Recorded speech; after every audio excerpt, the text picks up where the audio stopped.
And we are live! Wait, where am I? Okay, I disappeared. Oh shoot. Oh man, I thought the tracking software didn't work for a second, but I'm back. Hello. Oh man, the finale is here. Yay! Hello, Nehru. I'm happy you're here for the finale. The enthusiasm is dripping off of his chat right now. Okay. Whew. Okay, after that quick scare, I think it's time to just get this over with and start. Yeah, I'm gonna try and finish it today. I hope it's not too much of an end stretch. Well, we ended on the second day, so there's still a whole day left. We are starting from day 3 today, so I hope it's still manageable. And I can stream for more hours today, so no worries. We will finish this. I want to play other things. For the sake of my sanity, I want to finish it. Okay. It's time to begin.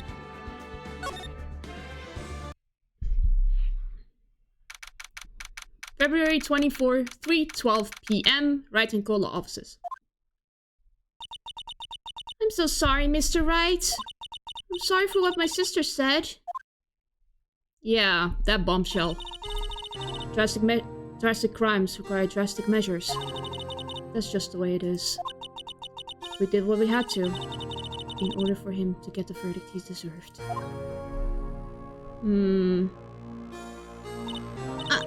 I didn't know. I never knew that the SL9 incident was just another name for the Joe Dark killings. Sounds like everyone's heard about these killings but me. Exactly, Phoenix. Maybe you're just out of the loop because you don't watch the news. Lana wanted Dark convicted so badly. That's why she used me. That's why she used what happened to me. What do you mean, what happened to you? It's all there in the file. Joe Dark's last victim was Prosecutor Neil Marshall. When he murdered Officer Marshall's brother, he left behind an incriminating piece of evidence. But what did you have to do with those killings, Emma? On the night Prosecutor Neil Marshall was murdered, Joe Dark tried to kill me. What? He tried to kill you? Officer Marshall's brother, Neil, was only trying to save me. So that means you... Yes, I was a witness in the Joe Dark trial. I didn't see that one coming. I did a bit. I mean, it happened 2 years ago. It was right about this time of the year, too. There was a terrible thunderstorm that day. Unusual for the season. I was alone in my sister's office. We were planning to eat dinner together when she finished her work. Then suddenly, this terrifying man came bursting into the office. Joe Dark. Seems like he was running from someone. He pulled out a knife and screamed at me. I didn't know what was going on. Just then, Prosecutor Marshall showed up. Jake Marshall's brother. Joe Dark tried to take me hostage. But before he could, Mr. Marshall tackled him. Then... What happened? I'll never forget it. Lightning struck, and the lights went out. Suddenly, a bolt of lightning flashed outside the window, lighting up the office for an instant. Ooh. What I saw then burned a permanent picture in my mind. I can still see it now.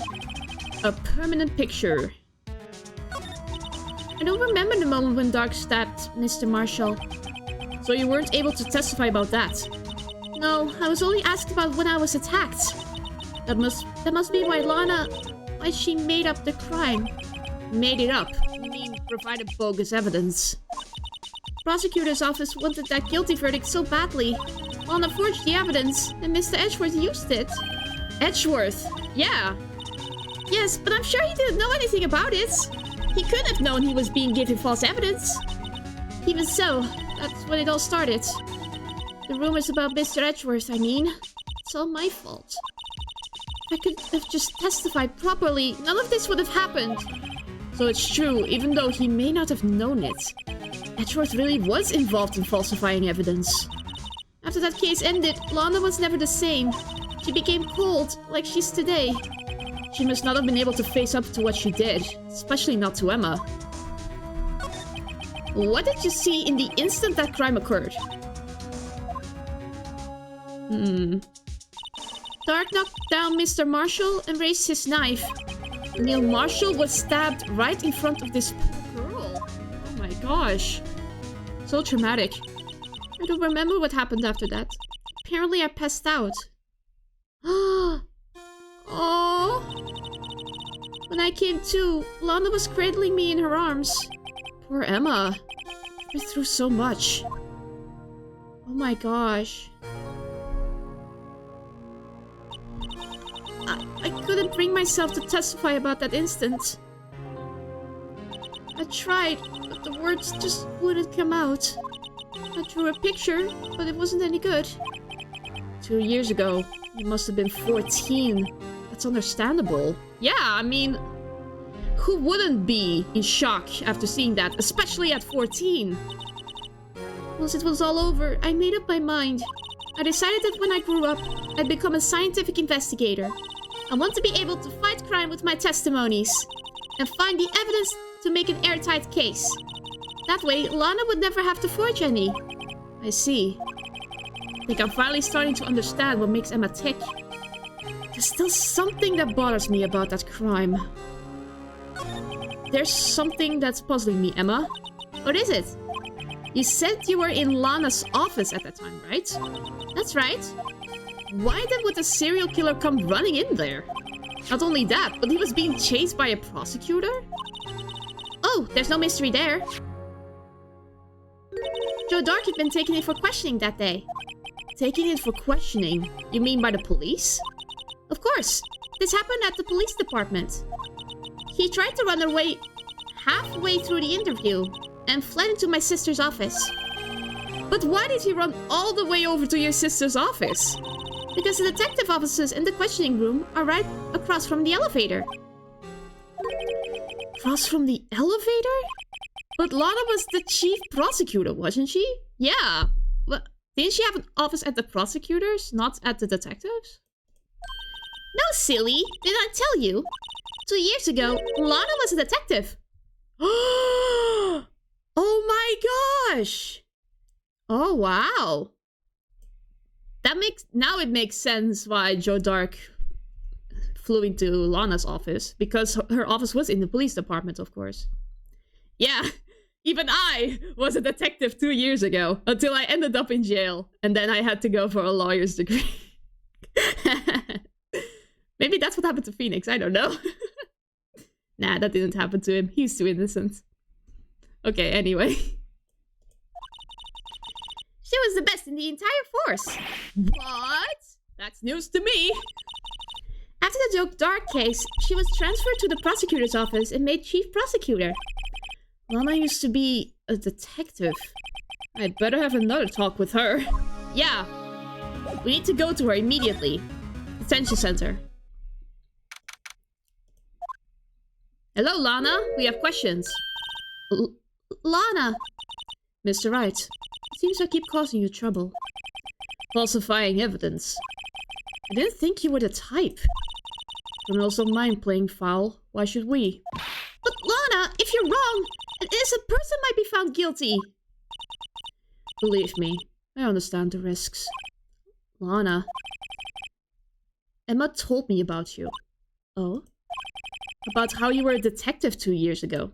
And how the SL9 incident was the reason for your transfer to the prosecutor's office. That's right. Could you fill me in on the details, especially about that unusual change of jobs? I suppose you have a right to know, Mr. Wright.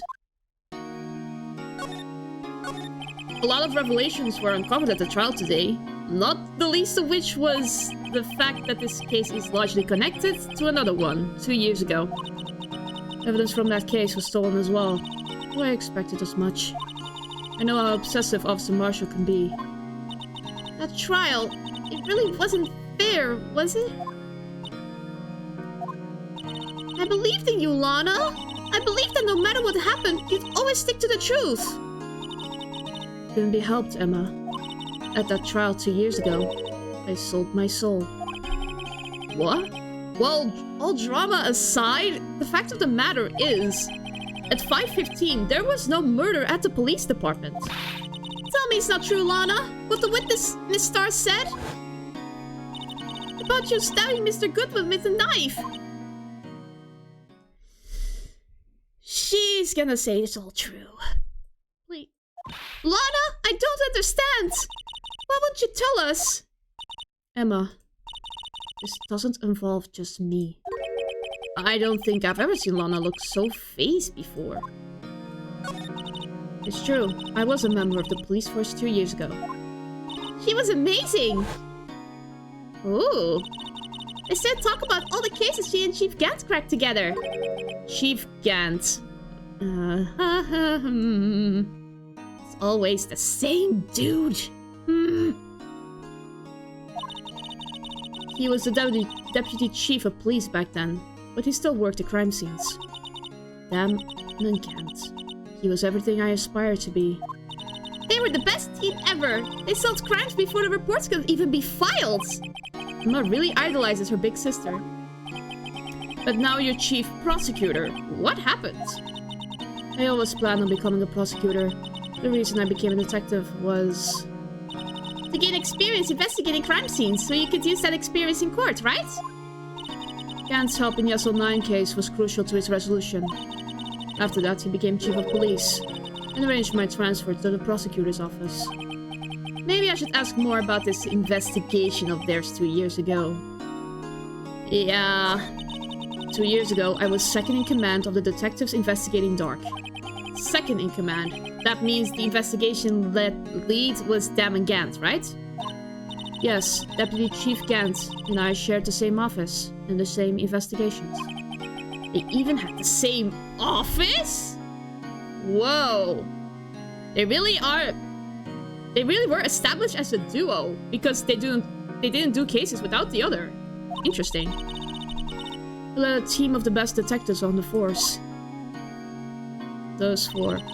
Detective Goodman, whose case it was, Jake Marshall, and Angel Starr. It was the first time Marshall worked with his brother. He was quite gung-ho. Without a doubt, Joe Dark was the serial killer. We asked him to come in for questioning. We were desperate for evidence. That was when his final murder took place. When he tried to murder Emma. Prosecutor Marshall was trying to save me from Dark. You see, the first person who happened upon the scene of the crime was me. Now you tell us. Yeah. She was also a witness. Damon Gant and Neil Marshall were the ones questioning Dark that day. The investigation was in its final stages, and Dark must have suddenly panicked. So he waited until Gant and Marshall let their guards down, then fled the room. From there, he ran straight to the office shared by Deputy Chief Gant and myself. That's where he found me. So you were the first person to run to the scene, Lana. It appears so. I was filing some papers while Gant and Marshall were questioning Dark. Oh, Jeebus! When I returned to my office, I saw 3 bodies on the floor and smelled blood. 3 bodies? Prosecutor Marshall, the victim, Emma, who had passed out, and the suspect, Joe Dark. During the struggle, it seems Mr. Marshall struck a final blow before he died. Joe Dark had incurred a minor concussion and lay unconscious. What did you do? Oh, yeah. Ugh. To be honest, I panicked. I picked up Emma, carried her out of the room, and just held her. Can't blame her. After all, her sister must have gone through. Yeah. Oh man, the shock. It's like that second gaze all over again. But luckily, Emma was managed to be found alive. So sad, you know? After that, I placed Dark under immediate arrest. Let me get this straight. You were all involved in the SL9 incident. That's right. Quite a coincidence, I don't buy it. Me neither. Me neither. Me neither at all. What are you saying? There's no way everyone involved in this trial was also involved in that incident. Just by chance. But that case was solved 2 years ago. At least one person went to the extremes because they didn't believe it was truly solved. Officer Marshall. Yes, his actions came as a surprise to me as well. Ever since his brother died, he's changed completely. I guess he wasn't convinced with the ruling against Joe Dark. Life doesn't end with the closing of a case. Everyone has to live the rest of their lives with their memories. Yeah. That case just might not be over yet. Emma was assaulted by Dark at the police department, right? Yes, in the office that Dan and Gant and I shared. The office that Mr. Gant now occupies by himself. The chief's office. Maybe we should have a look at the chief's office. The site of the final SL9 murder. Yes! We can finally see. Go.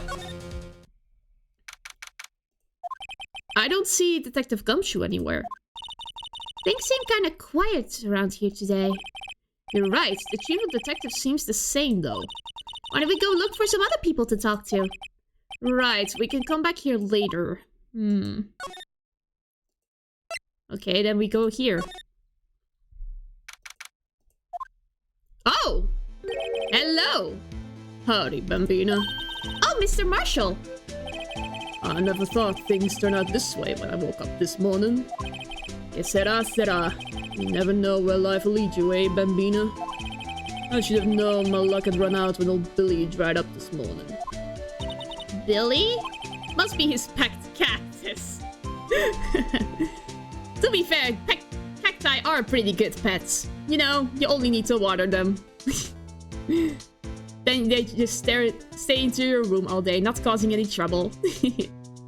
Except for like prickling visitors when they are not careful. Which, to be fair, is the visitor's fault. Yeah, I should go buy a cactus. I should look some up later. Say, where are you headed? Just over to the prosecutor's office for a little interrogation. It's a voluntary appearance, but we all know I won't be coming back. Sorry, but you can't go in the evidence room today, partner. But Mr. Marshall, why did you do it? Why do prospectors head west? If ever there was a case I needed to know the truth about, it was that one. Before you turn yourself in, Mr. Marshall, would you mind telling us exactly what happened? Looks like I won't be getting a steak lunch today. Nope, sorry, my dude. Something was fishy about that trial from the beginning. It wasn't just me either. All the detectives thought so. What do you mean, fishy? Some of the facts reported were inconsistent with the evidence we found. For example, the murder weapon. The murder weapon? You mean the switchblade knife with the broken tip? That was Joe Dark's, alright. But, in the initial autopsy report, a question was raised. A question? The blade of the knife was not a perfect match with the wound the victim sustained. Ooh! You mean there should be another murder weapon out there? Ooh. Now we need to find it. We need to find it immediately. What does that mean? It means there is a good chance that knife was not the murder weapon. Nope. However, in the report that was finally submitted, that possibility had been erased. Could the facts have been concealed with forged evidence? That case left behind scars on all of us. The scars that the SL9 incident left behind. I got the looks, but he got the brains. He was one of the best prosecutors around. I had just made detective when it went down. It was our first case together. Aww, that's sad. How old was he, your brother? He was 27 at the time. He was awarded the highest honor that very day. The highest honor? You mean the... King of Prosecutors. I knew it. What are you looking at me like that for? That's an honor for a prosecutor. Mr. Marshall must have really been close with his brother. The day the SL9 incident took place, that wasn't the same day as... That's right. It was the day of the evidence transfer. Interesting. It was drizzling that morning, and by nightfall there was thunder. I can't believe 2 years have gone by already. I tried to steal the evidence so the case wouldn't die.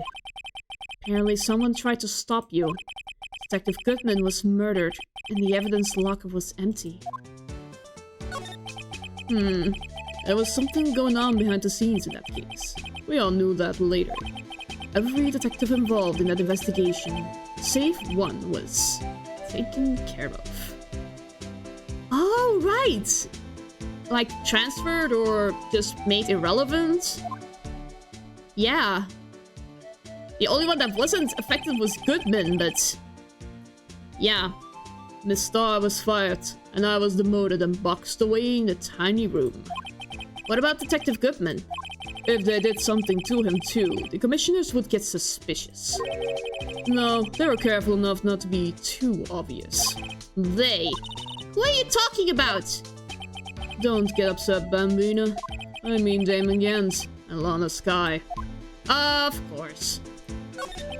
The investigation lead, Damon Gant, and his second-in-command, Lana Skye. There wasn't a person on the force who hadn't heard of that duo.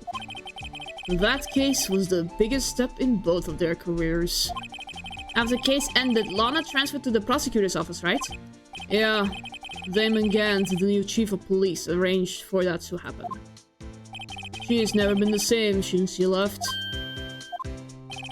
Everyone who knew her said so. Chief Prosecutor Skye was totally different when she was a detective.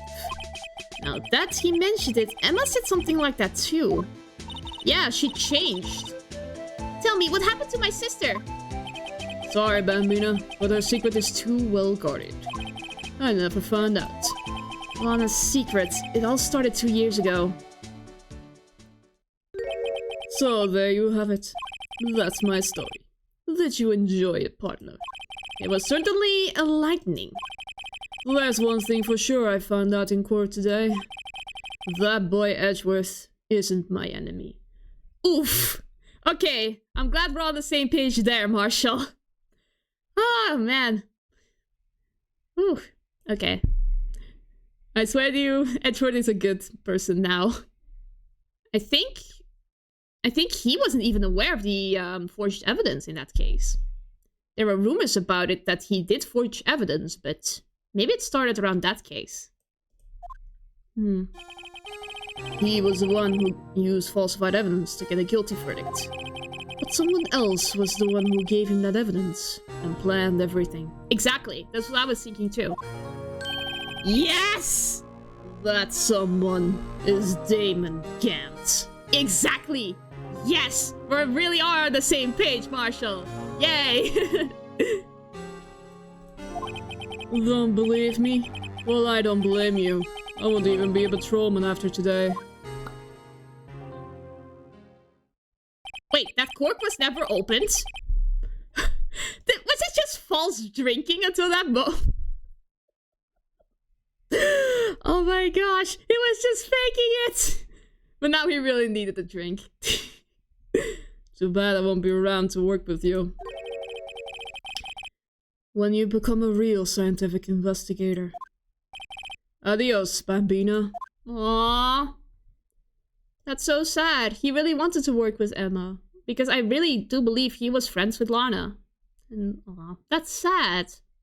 Well, that's what happens when you go too far in your own mind, I guess. Well, now that we've done that, we should move to... Can we go back to the police department again? Oh, something happened. This place is always pretty empty, but today it's deserted. That must mean everyone's busy solving crimes. Oh, if you're looking for the others, they're all in the conference room. Thanks. Wow, he actually talked to us. With the chief prosecutor saying what she did, and the decision about what to do about Mr. Edgeworth, not to mention our statement to the media and tomorrow's trial. There's more chaos going on than Thanksgiving and Christmas put together. think festive is the word usually used for those.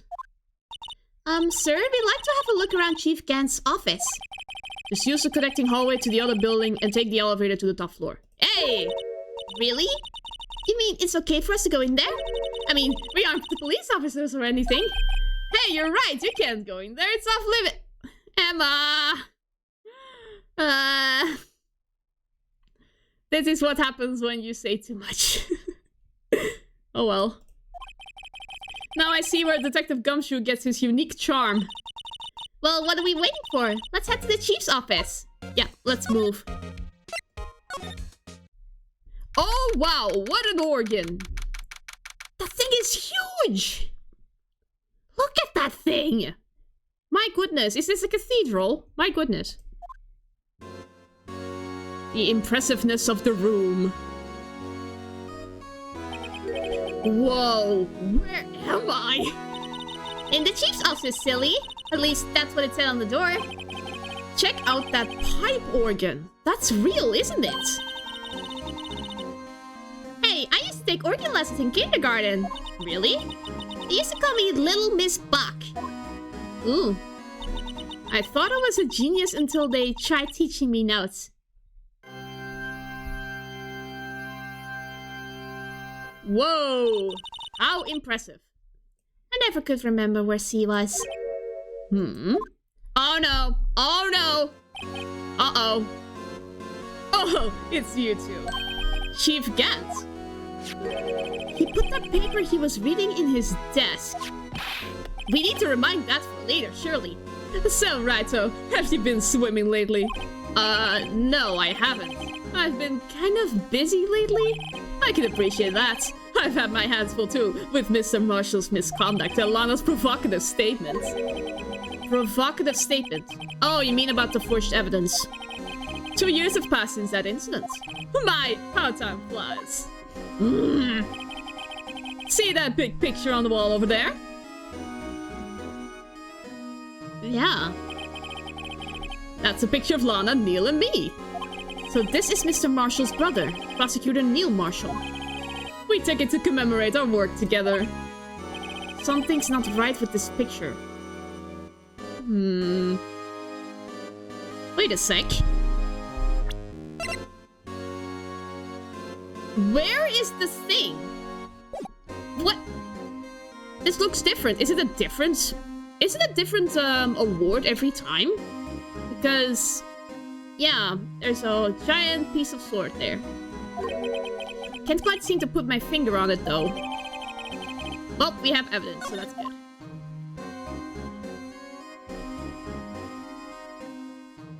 Hello? Hello? Anyway, I'd like to reminisce all day, but there are matters that need my attention. I'm going to lock up here, so let's go out together. Oh, but this office, it was a crime scene 2 years ago, wasn't it? That case has long been over. There's no need to investigate it anymore. All the same, we'd still like to have a look around. Perhaps you didn't hear me. I said there's no need to investigate it anymore. Oh, Jeebus. Now hurry up and get out. I have a meeting to attend. Oh. This really is becoming concerning. He really is trying to hide everything. I told you from the beginning he's behind everything. Nobody without having anything... Someone who has stuff to hide will, like... It'll be surprisingly intimidating for an orange guy. Exactly. Ugh, I'm juggling up my words again, but... For someone who presumably doesn't have anything to hide, he's really trying to protect his office right here. Looks like we aren't welcome. Seems that case isn't over with yet after all. What do you mean? Chief Gant denied our request to search the crime scene. That means there must be a reason he doesn't want us looking around in there. You mean like a clue? There's got to be a way we can get inside the chief's office. Yeah, but how? Maybe try again? I will go to the prosecutor parking lot later, I believe. Hey, pal! Gumshoe! Yay! Detective Gumshoe! Aren't you supposed to be in a meeting? I'm, just taking a breather. My feet hurt. From sitting so long? Actually, from serving everyone coffee. Ah, poor man. He really... He deserves a seat at the table. He doesn't deserve to just serve people coffee. This man saved me from the mafia, okay? He deserves some respect. Sounds like Detective Gumshoe's still out of the loop. Say, have either of you seen Mr. Edgeworth? Edgeworth? No, why do you ask? He's under fire from both the police department and the prosecutor's office. Sounds like the battles between you two in court. That sounds serious. Is it because of what my sister said? That's basically what it all boils down to. That falsified evidence 2 years ago. Now Mr. Edgeworth has the whole world after his blood. Yikes. But why would Edgeworth be blamed? It's not like he knew the evidence was forged. Lana Skye is the guilty party here, isn't she? Regardless, a prosecutor is responsible for the evidence they present in court. Not only that, but as you know, there's been a lot of rumors going around about Mr. Edgeworth. His amazing talent as a prosecutor has kept him safe from those who don't like him. But now with this, are there really so many people who hate him? In our world, only those with talent rise to the top. Mr. Edgeworth not only has that, but he's young. There's no better recipe I know for making enemies. Yeah, true. People are jealous. People are always jealous of the most talented people. Even I have my moments, but we, as adults, need to learn to live with it. We can only focus on improving ourselves. That's what I always like to think. I will get success someday. But anyway. Hey, oh no!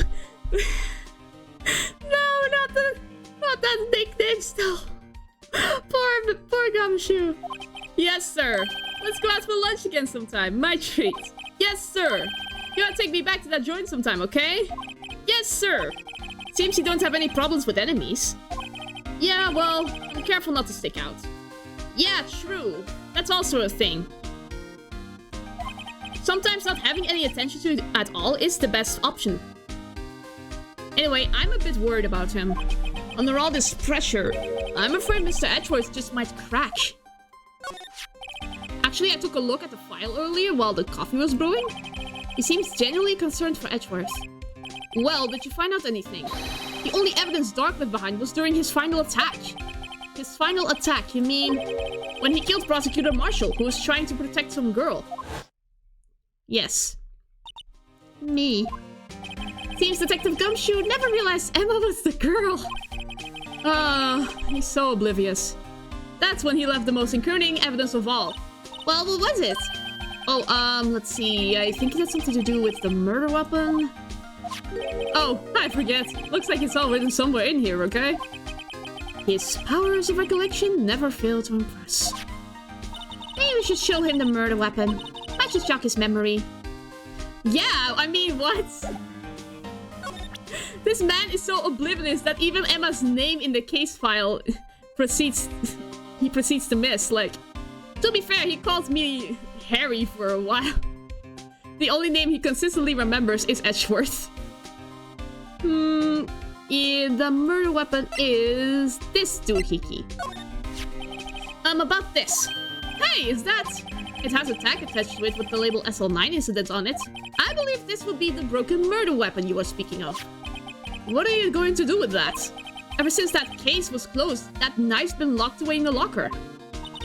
On the day Detective Goodman was murdered, it suddenly disappeared from the locker. It was found in Mr. Edgeworth's car muffler. That's it! Now I remember what that incriminating piece of evidence was. When you showed me that knife, it all came back to me. Well, what was it, Detective? Quick, before you forget again. Yeah, back. Joe Dark was 42 at the time of the crime. He was just your run-of-the-mill businessman. A businessman? What made him take to serial killing? One day on his way home from work, he hit someone with his car. Oh, shoot. With his car? So, it was an accident. An accident, yes, but that transformed him into an animal. An animal. He killed a man that witnessed the accident. Then he killed a lady who saw the second crime. A kid walked by just then, so he killed him too. Then when he was burying the bodies, a jogger came up upon the scene and was killed as well. Finally, he turned himself in. My goodness. It's just killing upon killing to make sure he gets away with it, but... my goodness. Seems he was a pretty careless animal. Of course, this is all conjecture. There wasn't a single shred of evidence. So he turned himself in. Yes, but in the middle of his questioning, he fled and murdered his final victim. Prosecutor Marshall. That crime was witnessed by someone too, but luckily Dark was arrested on the spot. It's a good thing that last witness wasn't killed. Last witness.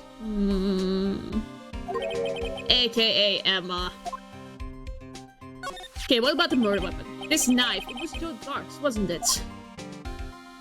That's right. We traced it back to the store he bought it at. Plus, it had his fingerprints on it too. But no one actually witnessed him during using it to murder anyone, right? That's why his luck ran out. When you take a good look at the knife, you'll see it's broken. You don't have to take a good look to notice that. Yeah, well, anyway. Take a guess where the broken off tip of the knife was found. That's what did him in. Where was it? The victim, Neil Marshall, was carrying it inside his own body. It was found deep inside the stab wound. Oh, so like like Von Karma, but it was used to hide evidence. Did it match Dark's knife? You bet, down to the last fiber. That's pretty conclusive. Stabbed in the back, died from punctured heart and lung. Shivas. Knife tip was in the wound. Okay. Switch tape. Broken tip was found in the victim's body. Well, there you have it in a nutshell. That's all I know. Can I ask you one more thing? What is it? If it's money you need, you should ask Chief Kent. It's not money, but it does concern the chief. His office is a crime scene, right? That's why Prosecutor Neil Marshall was murdered. The chief's out now, and his office is locked. But we'd like to have a look around if that's okay. Please, Gumshoe. Please. Well, any detective's ID cards can unlock the door. Really? Give it to me! What, really? But if I let a civilian in there, I'd be charged with breach of trust. Oh no. Breach of trust? Simply put, I can't. Oh no. Sorry, pal. I don't plan on getting fired because of you. How about this ID card? It wasn't Detective Goodman's. That won't work either. The data was deleted the day he died. Ah, that's horrible. Oh. So in other words, Gumshoe is our only chance of getting into that office. I wonder if there's something we could show him that will make him change his mind. What would change his mind, though? Wait a sec. Maybe I know. Maybe something from Edgeworth. If he has stuff to show that Edgeworth is really upset, then maybe it will break his stance on it. He'll be so outraged that he will just let us in without thinking about it. I could check the court record already? Really? But what can I show him? I don't think I have anything from Edgeworth. More like just in case. Okay. Okay, I'll keep it just in case. Well, let's go to the underground parking lot to go see Edgeworth. He's our primary source of information now. No one's here today, not even Miss Starr. I was probably busy looking into what exactly went down in the evidence room. That must be where the detectives are. But we proved in court today that on the day of the crime, Noah was murdered in the evidence room at 5:15 p.m. Yeah, I thought we were finally making some headway in our case. But instead it looks like we just ended up making Lana look even more guilty. Hang in there, Lana. I've got to find all the answers by tomorrow. Yeah. I wonder if Edgeworth is back yet. There he is! It looks like he's writing something. What are you doing here? He sure was quick to throw that paper on the floor. Whoops. Tough day in court, huh? I've had to live the past 2 years with rumors flying around. What's another allegation to me? Cheer up, Mr. Edgeworth. I'm rooting for you. That's Edgeworth for you. I was trying to hide his real feelings. So what do you want? Unlike some people, I don't have all day. There's no excuse for what I've done. 2 years ago, I used false evidence to obtain a guilty verdict. That's what it all breaks down to, and nothing I can do erases that fact. But you didn't know, did you? I mean, that the evidence was falsified. The police department and the prosecutor's office share a bond of trust. If that bond is broken, we stand to lose everything. The police department's error is my error. My responsibility as the prosecutor in charge. That fact remains the same, no matter what excuses I might have. Mr. Edgeworth. I take pride in my work. So tell me why. Why has it all come down to this? Even Edgeworth can't keep this kind of emotion bottled up. Are you up for the trial for tomorrow? First last year's trial, now this one. Seems all you do is worry about me. Well, of course I worry about you, Edgeworth. After all, we have something going on. I don't know what it is. To be honest, you're getting on my nerves. But Mr. Edgeworth, you can't just walk out on the trial. Tomorrow's the last day. It's too late to change prosecutors. I'll bet that's what my superiors are banking on. Never thought that case would come back to haunt me like this. What do you mean? The list of evidence seems too short. Most lists run twice as long. It's only half as long as most lists. That is odd. After Neil Marshall was murdered, I became prosecutor for that case. I may not have been part of the investigation, but I knew what I had to do. Use the evidence I was given to prove the suspect guilty. That was really the only thing on my mind at the time. So you just saw a picture taken around that time. That picture, something seems strange about it. Yes. It has to do with this, right? You know, it wouldn't hurt if you put this up somewhere, like on a shelf. That has no meaning for me anymore. What do you mean, anymore? That's who I was last year. What good is it to dwell on the past? Good point. He's asking me? Why can't you just accept it graciously? Actually, something's been troubling me about this shield. Look, did you notice anything different? Different? Yeah, don't you remember? The other shield in the court record. Yeah. Guess I better present this other shield.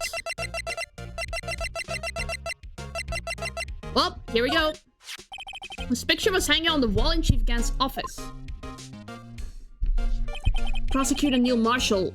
He had just started making a name for himself. Looks like this was taken when he received the King of Prosecutors trophy. Speaking of that, there's something that bothers me. Yes? The trophy Mr. Marshall is holding. It's a little different than yours. Yes, you're right. I remember now. Remember what? That was what the official prosecutor's trophy looked like until 2 years ago. Again, until 2 years ago. Everyone centers around SL9. There's a story behind its design. A story? Sounds interesting. Would you mind telling it to us? It's simple, really. Contradiction. That's what the award's based on. Could you tell us again about what happened that day? The day Detective Goodman was murdered. You were participating in a ceremony over at the station, right? I've never cared for ceremonies, but I had to attend that one. Because you were awarded this? Those receiving awards can't exactly skip out on the ceremony. I finished up at the office in the morning, then drove over to the police department. You finished up at the office? Yes, just odds and ends, clerical stuff. I didn't plan on returning to the office that day. That is, until I was asked to take something back. Take something back? This. Oh yeah, Chief Gant asked you to hold on to that, didn't he? Yes, it was a piece of evidence in the case that was closed half a year ago. He asked me to bring it back to the prosecutor's office. That's the story we heard yesterday. So you came back here to the prosecutor's office because the chief asked you to? That's right. This award originates from an ancient Chinese tale. In Chinese, the word contradiction is written with 2 characters. The first means halberd, and the second means shield. Have you heard this story? Me? Oh, sure, everyone knows that. Why don't you tell it, though? For Emma's sake. Very well. Ooh. Long ago, in the kingdom of Chu, there was an arms merchant. One day he presented the king with 2 items. The first was a halberd he claimed could slice through any shield or armor. The second was a shield he claimed could withstand any weapon. Wait a minute. Objection! Yes, objection. Those claims contradict each other. Very perceptive. But then again, you've heard the story before, right? Anyway, as you mentioned, the very descriptions of these items discredit them both. When the king pointed this out, the merchant was left speechless. And thus, the Chinese word for contradiction was born. Wow, that's actually an interesting story. Oh, I see. So the chipped shield and broken knife symbolize... Precisely so. They symbolize the merchant's items. The ancient tale ends with the merchant at a loss for words. But it's in our nature to pursue matters to their conclusion. Even if it results in something as ugly as this. Wow, thanks Mr. Edgeworth. I learned something new today. That's funny. If that's so, then why were you only given a shield? You'll have to ask Chief Gant. 2 years ago, he had the halberd part of the award abolished. Chief Gant? Again! I swear to the heavens above, she was. Well, there was something else I noticed. He threw something on the floor. I wonder what he was writing before. Come on, Mr. Wright, let's take a look. Are you crazy? Edgeworth is sitting right there. Just distract him. I'll check it out.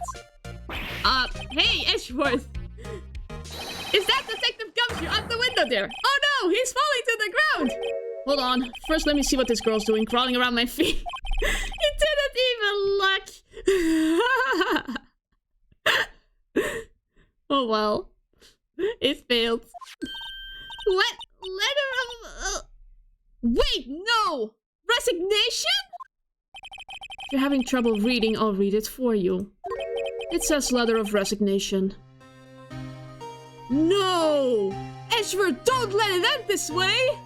We just started getting along well! Please! It doesn't have to end this way! Resignation? Edgeworth, you don't mean... I'm tired, right? I feel as if something inside me has died.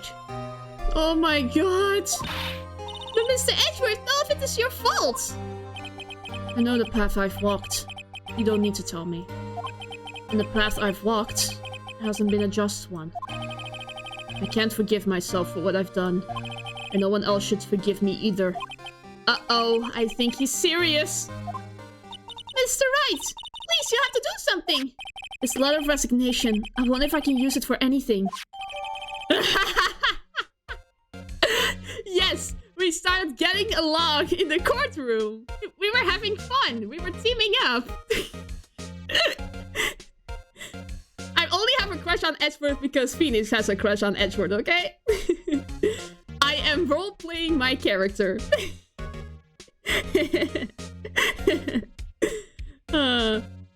Whoops.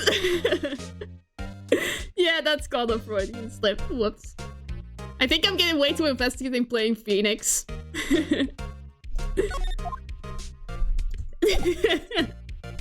Okay, never mind. I think we must show this to Gumshoe.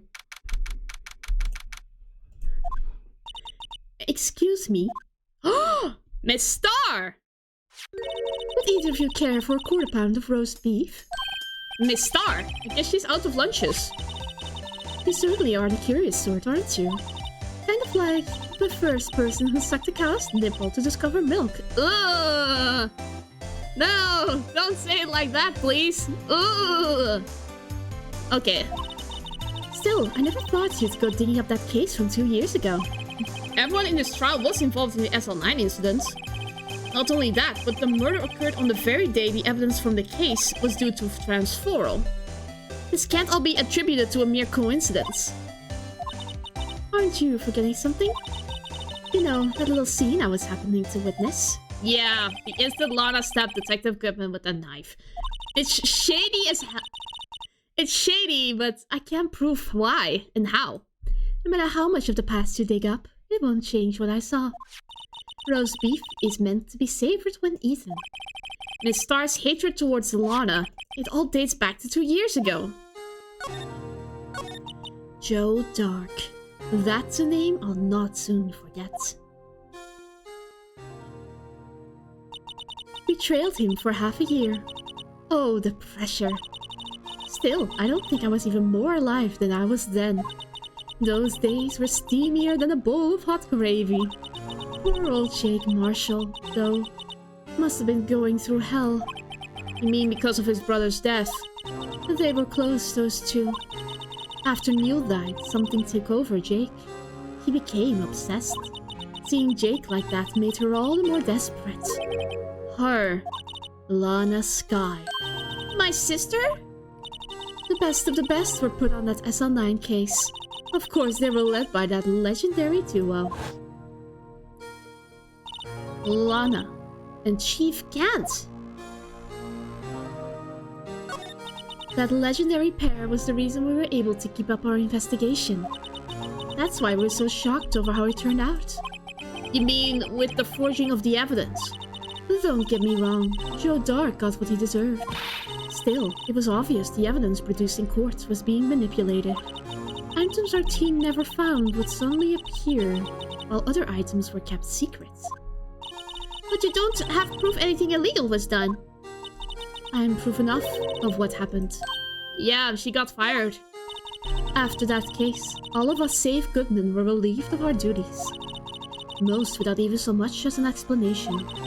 Then Lana Skye transferred to the prosecutor's office and became chief prosecutor. Lana always wanted to be a prosecutor. Nothing's quite as simple as it appears. Huh? Lana Skye was merely being used as a pawn. That's my take on the matter. She was being used. Damon Gant and Lana Skye. Gant led the investigation, with Lana second in command. They were the best. They solved all kinds of cases together, didn't they? Damon Gant's magnetism in particular was almost unreal. His magnetism? By that I mean his ability to attract evidence. He produced the most incredible evidence in the cases he handled. Incredible evidence, you mean? Oh yes, there were rumors about him even back then. No one dared confront him though. I take it she's talking about forged evidence. Back then, everyone looked up to Lana. All the detectives wanted to be like her. Really? Oh yes, myself included. I was a fool, really. She hated anything crooked and always watched out for the other detectives. That's why she was so concerned for Jake. Mr. Marshall. When Jake's brother was murdered, she felt as if she had lost her own brother. If it wasn't for her, I don't think Jake would ever have recovered from his shock. That's what makes it all the more infuriating. Miss Star. That's why I'll never be able to forgive her. Why did she have to turn so cold after that? Lana transferred to the prosecutor's office 2 years ago, didn't she? Yes, thanks to Chief Gant's powerful influence. Chief. That's right. Having solved the SL9 case, his position as chief was secured. There was only one thing left for him to control. And then no one could stand in his way. The prosecutor's office. No way! He put Lana there to control the prosecutor's office? What? Oh no, what? You mean that's why Lana was transferred? If he could control the chief prosecutor, he could control the prosecutor's office. That must have been his goal all along. But how could he control Lana? I don't know, but one thing's for sure. Ever since that case ended, he's never been the same. It's only logical to conclude there must have been a reason for her to change. At last, I'm finally getting close to the bottom of this ugly mess. Thank you, Miss Star. You listen to me, Rookie. It takes more than just ingredients to create fine cuisine. I hope you turn out to be a better chef than I've been. Well, we will. Let's go back to Gumshoe to present him with A resignation letter. He will be so outraged when he sees this. Oh, you're back. You're still here? I gotta make 150 copies of these files. Ah, the worst job there ever is, just waiting around for the printer. Brewing coffee, copying files. I'm turning into a regular DJ. You're a DJ as well? If I'm not mistaken, I think he means desk jockey. Oh, that DJ. Gotta admire your persistency, but my answer's still no. I'm not letting you in this chief's office, period. It'd be my neck on the line. That office is the last crime scene in the SL9 incident, though. I have to take a look in there. There's got to be something we can do to make the detective change his mind.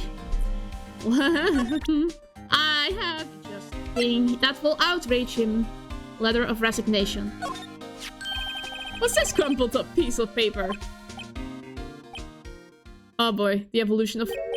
No way! Mr. Edgeworth can't be serious! Is he ever not serious?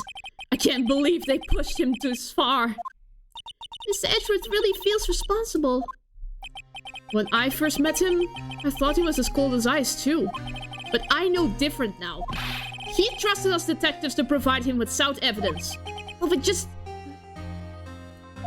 we betrayed him. Detective. Oh, he's considering it. That's it. I've made up my mind. Yes! Yes! But... Here, take my ID card. We can't do that if someone found out. It would let you off the hook with another lost item report. Look at me. It's no secret I'm already out of the loop. After all, I'm friends with Mr. Edgeworth. Depending on how this case turns out, I may already be as good as terminated. What? So at least let me do this for Mr. Edgeworth's sake. Alright, detective. Thank you. He really is Edgeworth's only friend. I love him. Come on. We can go to the chief's office. Here goes, Mr. Wright.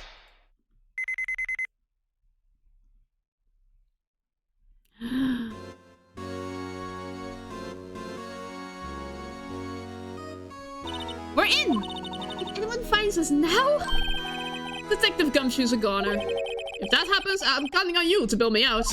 Ah! Ah! What? Did you slap him, Emma? Sorry, I thought you were a ghost. I didn't even know you could slap a ghost. Ah! Detective Gumshoe! What are you doing sneaking up on us like that? I wasn't sneaking. I was just worried something might go wrong. So I came to. If you're here, then what's the point of giving us your ID card? ID is crushed and rendered unusual in pocket. Hey, don't do that to my car! Sorry, my dude. I hardly ever get a chance to come in here, so I figured I'd have a look around myself. Besides, we're all in this together now. You really don't want to get fired, don't you? Not if we're lucky. Now come on, let's see what we can find out. I've got a bad feeling about this. Okay, two sides. Picture, there's nothing significant in here. A safe. This is a safe, isn't it? Safe. That word is ripe with intrigue. Okay, if you say so. Looks like a code needs to be entered in this panel to open it. A code. A code. 7 digits. I think I just might know what it is. I know what it is. I know what it is. Do you know what it is? I have a hunch. Oh, I know. You want to try my birth date. It's...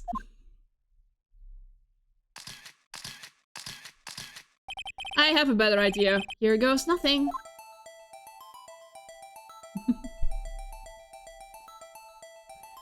Seven.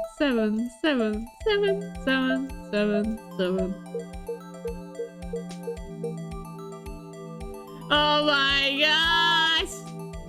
Yeah! He should know better as chief of police not to have the same passwords. Bingo. What number did you enter? Whose birthday was that, pal? 7 times 7. The final ID card number on that record. What? The number of the mysterious executive officer who entered the room that day. You mean 7777777? That ID number? I think you're 1 7 shy this time. This can only mean one thing. That's Chief Gant's ID number. Say, anyone care to look inside? Yeah, let's see inside the safe. Is there any money in there? How much does he have stashed away? Look, it's a... No, he has the final piece. A shard from a broken cup. This somehow looks familiar. Where have I seen this before? There's something else in here too. A handprint? What's this? It looks like a piece of leather cloth. This is a handprint, isn't it? Hey, I saw someone wearing a shirt like that one. You think the chief made up the design? I don't think so. Oh, well, it was just a thought. Is that it? This is all that was in the safe? Apparently so. It's empty now. Piece of cloth with a handprint on it and a broken shard from a cup. They look like pieces of evidence. Yeah, but unless you can prove they have something to do with this case, I'm afraid I can just let you take them. Seriously? After all, it's my neck on the line here. Great, now I have to prove their relevancy to get them. How are these two items related to the SL9 incident? I already have one thing. Where is the vase? Here is the vase. Detective Gumshoe, could you have another look at this jar? I remember when the three of us put that back together. Ah, those were the days. It's kind of early to be nostalgic. Wasn't this a jar piece of evidence from the case? That's right. One of these shards had an SL9 incident sticker on it. Doesn't it ring any bells? You know, the fragment we just found. You mean this one that was in the safe? Yes, that one. That was in the safe. Now that you mention it, it's ringing a lot of bells. Let's see if it fits. Yep, let's assemble it. Here, let me see the shard. I'll take a crack at this. Go ahead, pal. Show us what a rookie can do. Mr. Wright, here's some glue. I can piece this together again. It'll prove Chief Gant was knowingly hiding evidence. Here goes. Okay.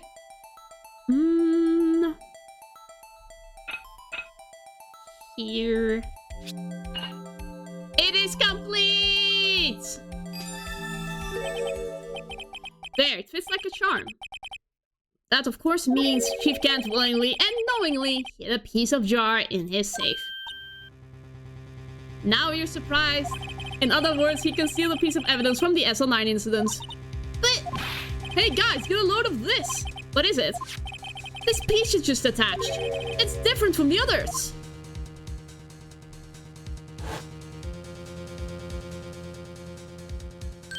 There's a reddish line on it. A reddish line. That's blood. I don't get it. Why would Chief Gant hide this in his safe? I don't know. I don't know, bucko. You know, I do have something else, I believe. Where's the luminol spray?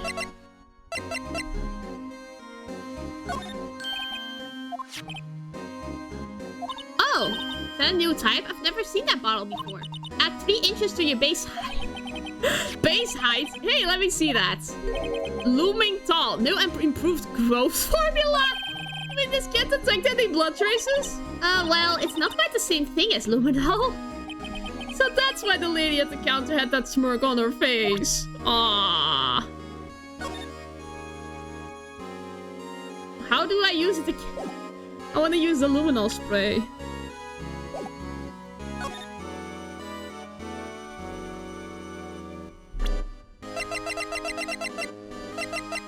Here, that's how you spray.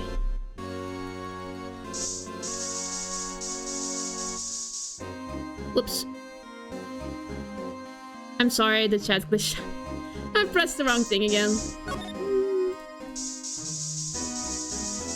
Oh! There we go.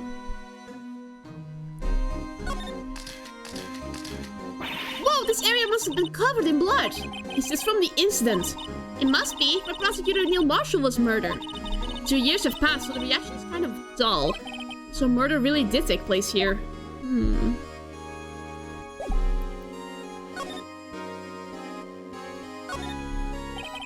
That desk on the other side of the room, was that your sister's?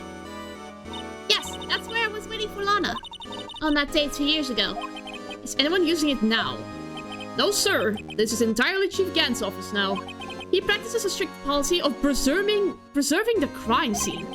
That's a strange reason to leave it there. He leaves it as a warning to everyone else. He wants us to always be alert. He told us so himself at our New Year's party? Of course, he was pretty intoxicated at the time. I see. So ever since Lana left, no one ever touches that desk? No one except Chief Gant and the cleaning lady who's in here each morning. Still, 2 years have passed since that incident. There can't possibly be any clues remaining.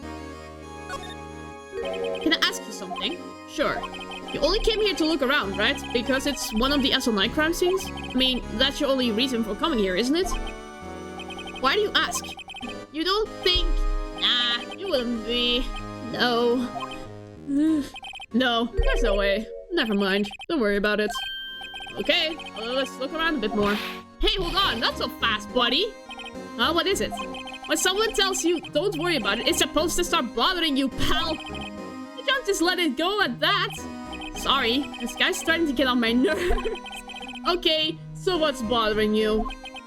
You two don't think Chief Gant might be a suspect, do you? No. No! No! Not at all, Gumshoe! Oh my gosh. He finally catches on! Shivas. What? He's right, Mr. Wright. What do we think of him? Chief Gant. So it's finally come to this. What do I think of him? Perhaps it's best I don't divulge my feelings yet. Well, I will do it for you. He's a lying, power-hungry chief of police who uses everything in his power to hide evidence. This man deserves to be in jail. Okay, now that rant's over. There you go, ignore me again. Sorry, Gumshoe.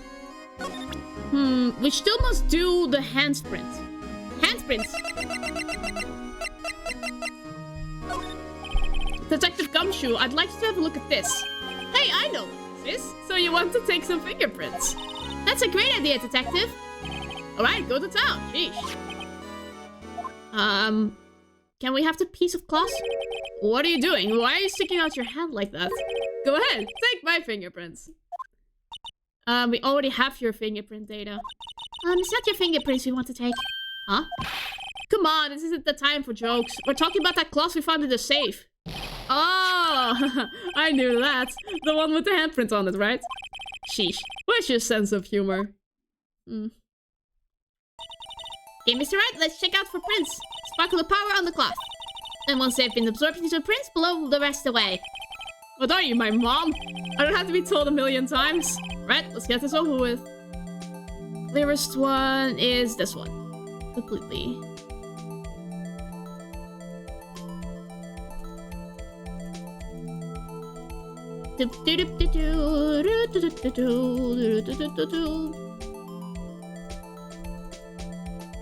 Whoa! Fingerprints. Ta-da! Okay. What? It doesn't match?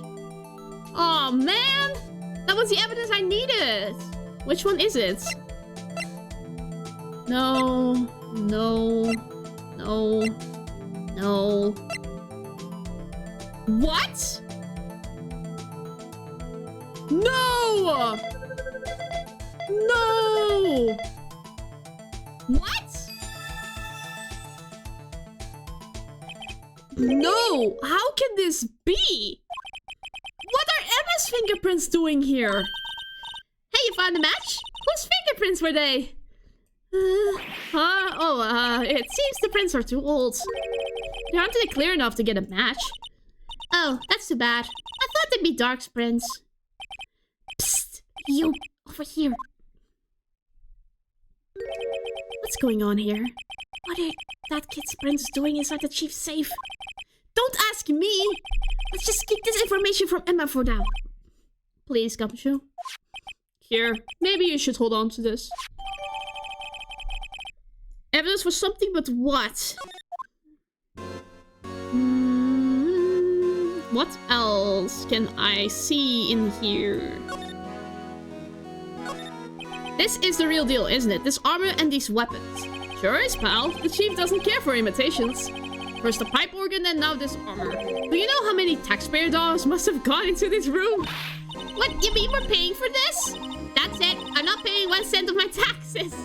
You don't have any taxes to pay. Yet. Shh, be careful of what you say. Who knows? The chief may be hiding in this armor as we speak. I don't think it's been in there. Even if he did, he'd never be able to get back out. Cut it out. You guys don't know how scary that guy can be. Aww.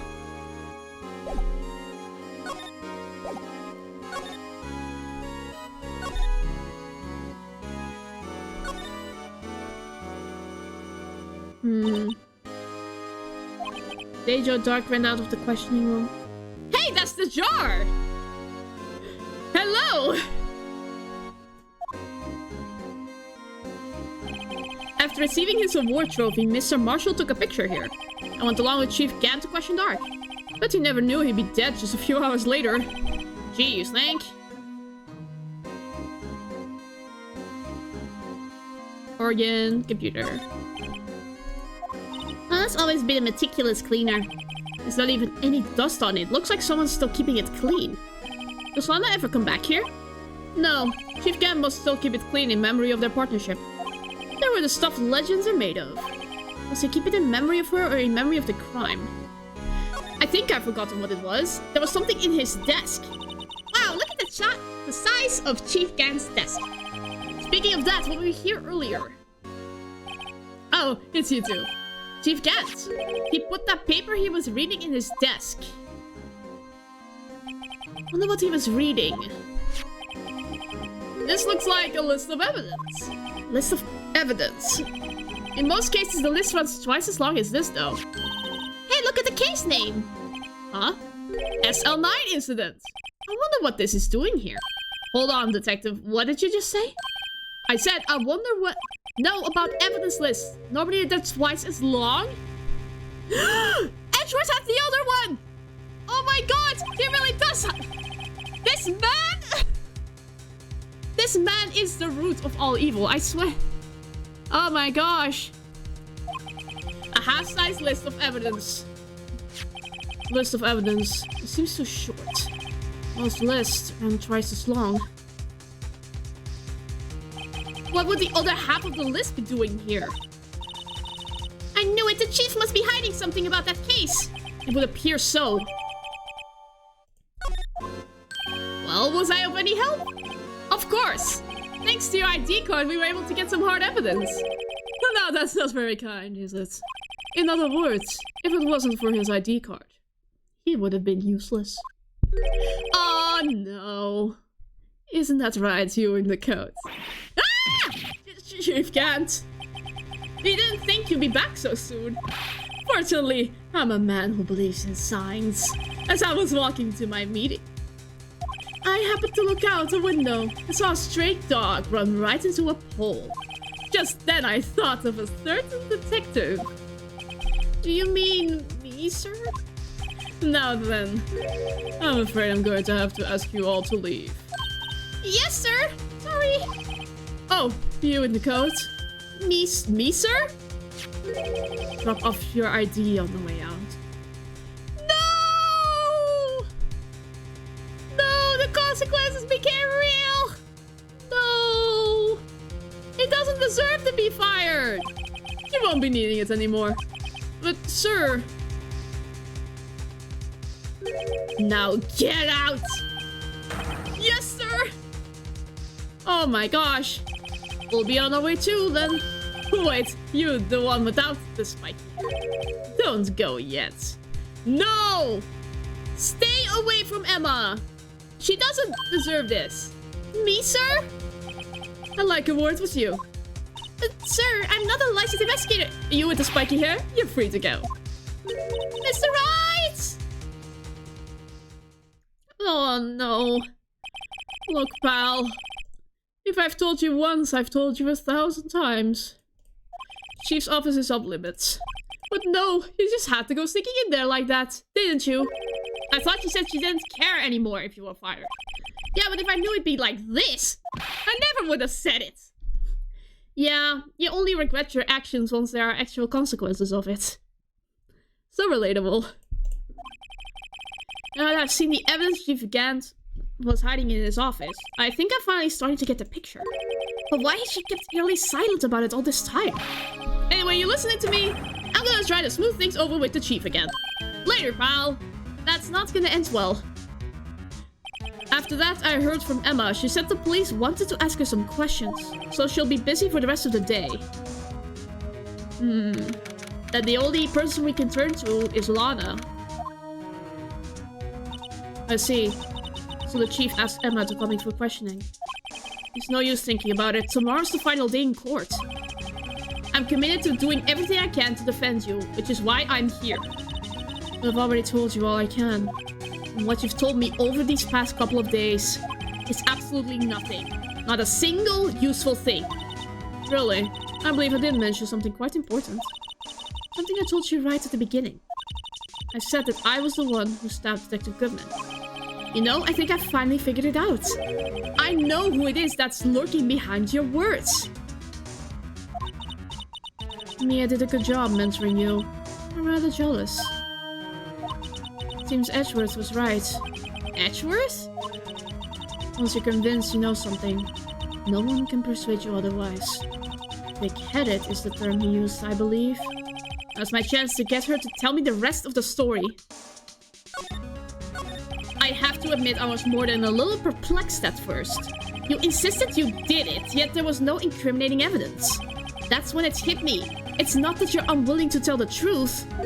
It's that you're incapable of doing so, because of a certain individual. What an intriguing notion. A certain individual, you say. So you think I'm protecting this person? Protecting? No, I think afraid of is more like it. If I'm not mistaken, the person in question may have persuaded you to silence. For argument's sake, Mr. Wright, who may I ask is this person you're speaking of? The one I'm supposed so frightened of. What is this person's name? Well, it's not that fake. Here we go. The person whom you fear is this. To be honest, there's someone a bit scarier. Who would that be? Why, you, of course. Me? Yes, you seriously believe what you're saying, don't you? Now that's scary. You seem to have the makings of a criminal in you, what with all your fallacious accusations. You had spent the night in the cell next to mine. If you ask me, you're the scary one. She's not scared of Gant. Yeah.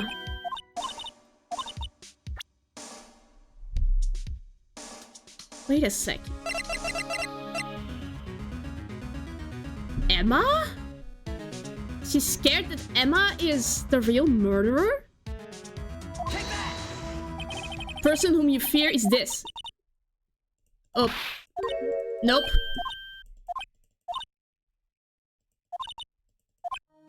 Nope. What is she scared of?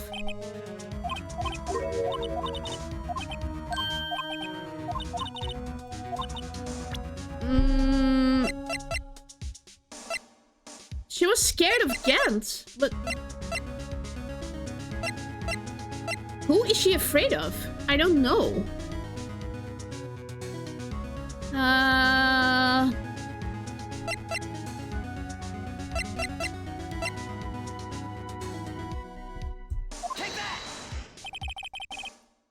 The person whom you fear is this. No. Who is she afraid of?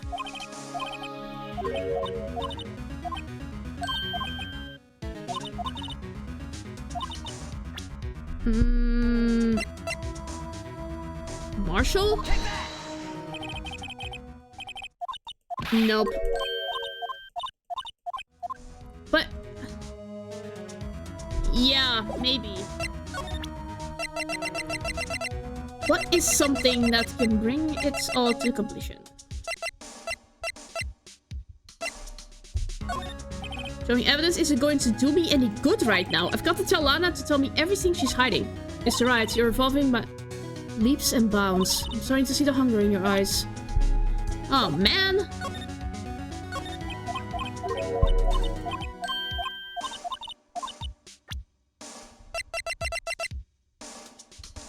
Herself? No, that's not true.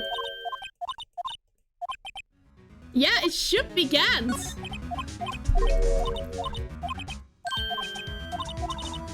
Let's do Gant again. Well, Miss Sky? What? I did Gant! What? Yeah, maybe something went wrong. God dang it! Oh, man. Whoops! Oh, Miss Sky? Mr. Wright, you are addressing the Chief Prosecutor. Do not forget your place. I take it she's still not ready to spill the beans. My apologies. Could you please tell me a bit more about what you think you know? We were partners until 2 years ago. I respected him as a detective. Assuming he's respectable, then tell me something. Why would he try to hide his crimes? His crimes?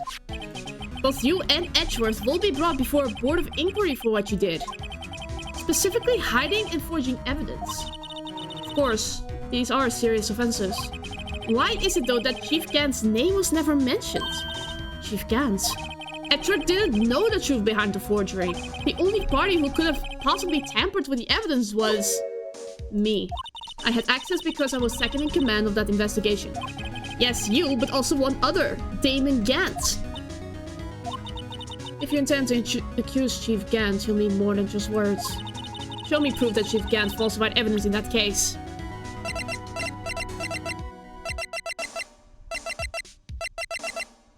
Falsified evidence. The jar? I just found this in a safe in the Chief's office. This jar piece and this piece of cloth. Do you know what these are? The pieces of evidence from the SL9 incident. The person concealing evidence was none other than Chief Gant himself. Now tell me, why are you taking the blame for him? Touché, Mr. Wright. Just as you surmised. I cannot disobey the Chief's orders. Even if it means being found guilty for murder. Why not? Come now, Mr. Wright. You can't possibly expect me to be able to tell you that. 3 days ago, I had no choice but to cooperate. In the murder of Detective Goodman.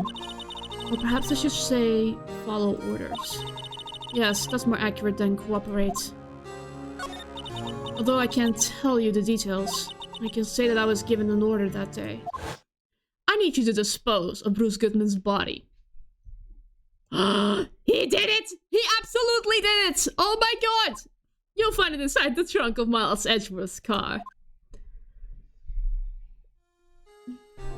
Just as I suspected. Despite what everyone believes, you were not the one who murdered Detective Goodman. Correct?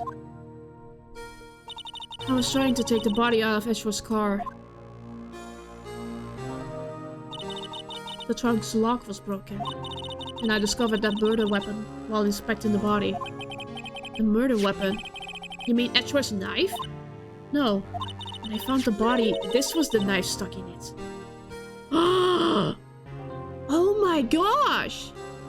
The knife from the SL9 incident! Serial killer Joe Dog's knife! I couldn't just leave that knife in him, so I took it out and stabbed him with another knife.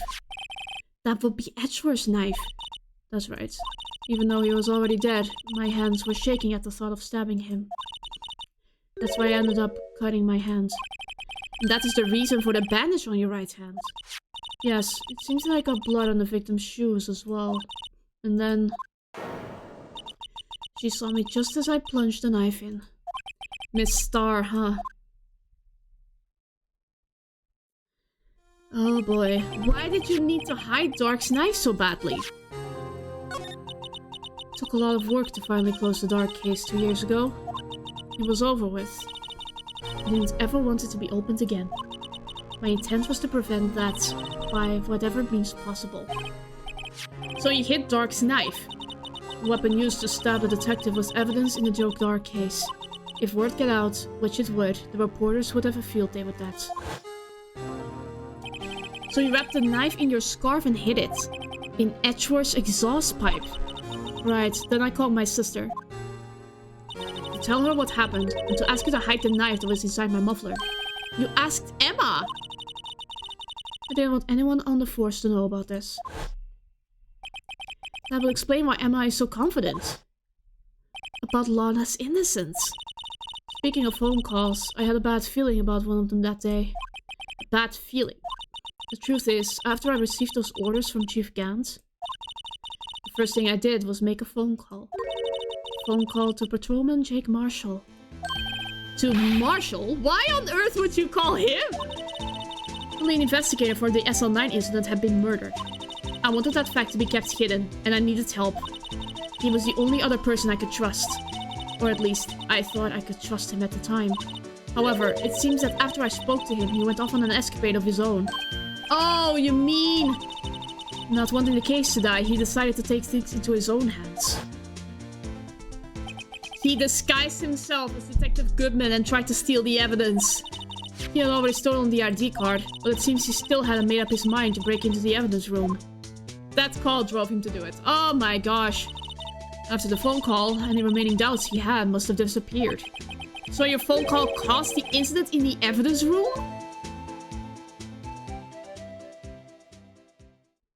Wow. I'm afraid that's all I can tell you.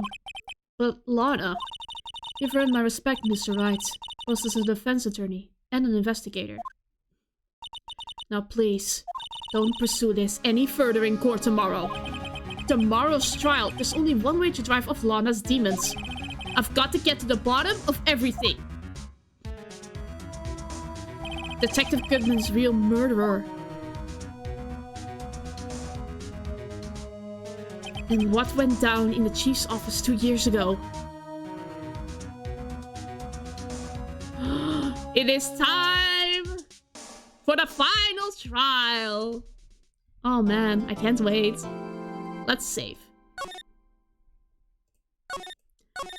I want to try something real quick before we begin.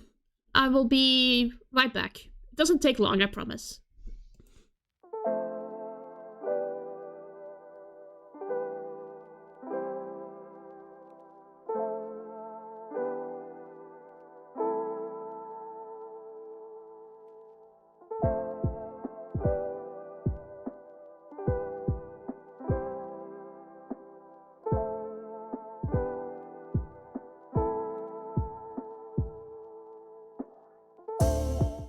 Okay, I'm back.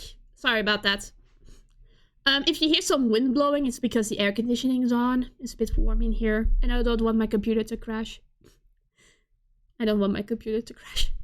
Okay, now it's time for the biggest moment of our lives. The trial!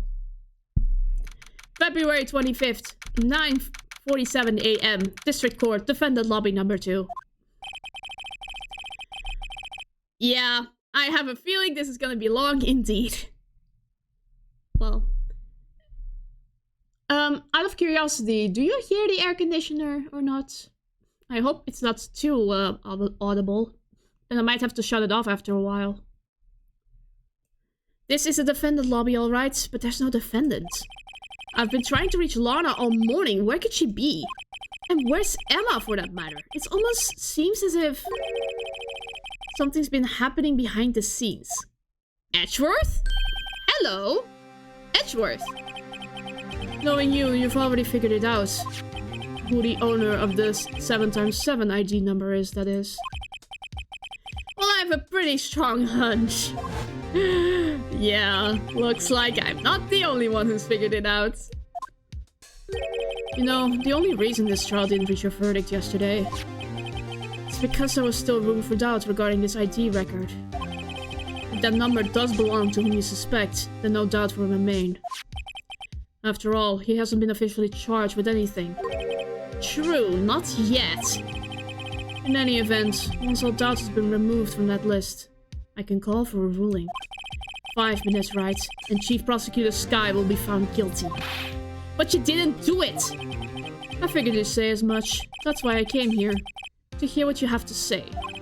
This is the first time he's ever done something like this.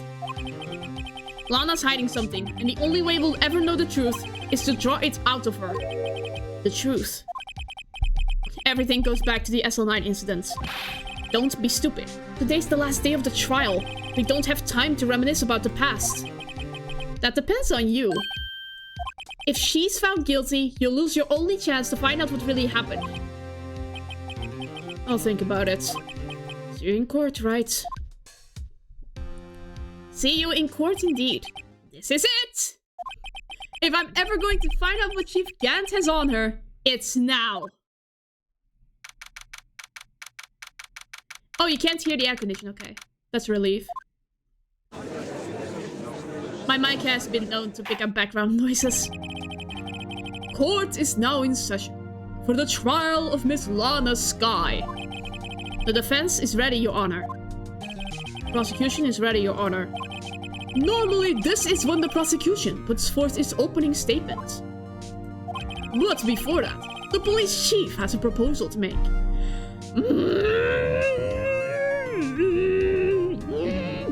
Why does he always just get in the way of everything? Chief Gant! Here he is. The man we need to take down.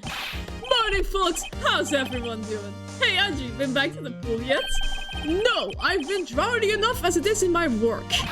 Oh, that's a good one. Don't think I can top that.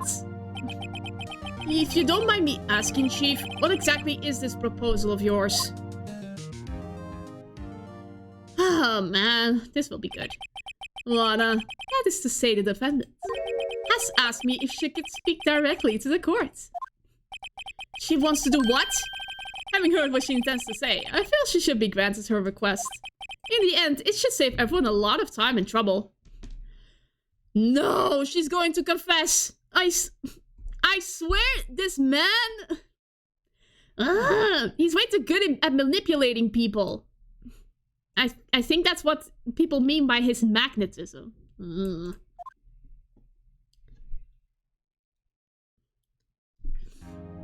Well, Lana, what's this all about, defendant? I'd just like to make one simple request and I'll be finished. Well then, what's your request? Your Honor, I'd like you to put an immediate end to this trial. Huh? I confess to all charges against me. No! On February 21st of this year, I murdered Detective Bruce Goodman in the underground parking lot of the prosecutor's office. No, Lana! This is not good. Objection indeed. You can't! Your Honor, the defendant's claim does not change the defense's plea.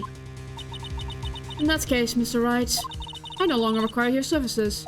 But Lana! Your Honor, I hereby forfeit my right to an attorney.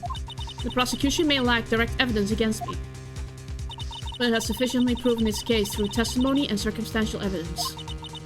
I'd like you to render your verdict now, if you please. Well, the defendant certainly has the right to self-representation. Her request is legally valid, although there is an unprecedented situation. Indeed, it appears that there's no further need to continue this trial. No! No, I'm gonna be in jail again. No. Even if Mr. Wright may feel otherwise. Yeah. Hi, Hunter! You always come by when I'm in the deepest trouble. Nah, it's fine. It's fine to hear from you again. Hello. This can't be happening. It appears the time for the verdict has arrived. This court finds the defendant. Oh my god! One moment, Your Honor. Yes! Yes! He's on my side! Mr. Edgeworth. Prosecution has not yet proven the defendant guilty beyond reasonable doubt. Any ruling at this stage would certainly be premature. Come now, Worthy. I understand this is a difficult time for you, but why don't you just be a good little boy and keep your mouth shut, hmm? No, sir. I don't think I care for your tone, Chief Gant. What? creating another fabrication to cover up your past mistakes. Sorry, but I'm no longer the naive little boy you would have me be. With this sudden confession from the defendant, it's obvious to me some kind of deal was struck behind the scenes. Some kind of deal, Not everyone operates as you do, Worthy. I thought so. Your Honor, the prosecution would like to change its first witness. Oh, to whom? As its first witness, the prosecution would like to call Miss Emma Sky. I request the court hears her testimony. Mr. Edgeworth, I am exercising my right to self-representation. I don't think we need to continue. I don't care what you think, Miss Sky. The exposure of truth sometimes results in tragedy. However, no matter how tragic the truth may be, it will be an even greater tragedy to avert one's eyes from it. Very well, the court shall grant the prosecution's request. That's okay with you, right, Chief Gant? Worthy, you'll live to regret this. Mark my words. Gee, boss! My gosh, Edward is our savior in this case. Yay. I'm so glad he's on our side today. Miss Emma Sky, please take the stand. Looks like Edgeworth has decided to take the horse by the reins.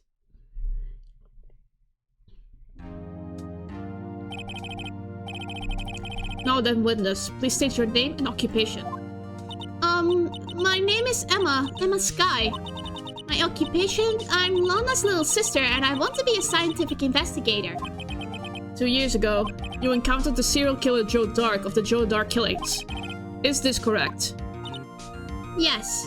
I'm trying my hardest to forget about that though. I'm sorry, but I'm afraid I'm going to have to ask you to recall those events one more time. Mr. Edgeworth, please remember this trial concerns the murder of Detective Goodman. Is an incident that was resolved 2 years ago really all that relevant? Yes, it most certainly is. Well, okay then! He sure gave it fast! Now, please testify above what happened to you 2 years ago. The trip to yesteryear has finally begun. It's bound to lead to the truth behind this trial. Oh boy, oh boy, oh boy. I was waiting in my sister's office that day. A man came running in and took me hostage. Neil Marshall rescued me. But I'll never forget what I saw in that instant. The man raised up his knife and stabbed Mr. Marshall in the chest. It's a good thing you weren't harmed. I passed out. I don't remember much. That's understandable. However, please tell me, Mr. Edgeworth, what does this testimony have to do with Detective Goodman's murder? That will soon become apparent, Your Honor. You've got to admire him for his courage, considering he has no evidence. To be fair, we do the exact same thing sometimes. We are two birds. What was the saying again? 2 birds with 1 stone? I believe I... Very well. The defense may begin its cross-examination. 2 years ago.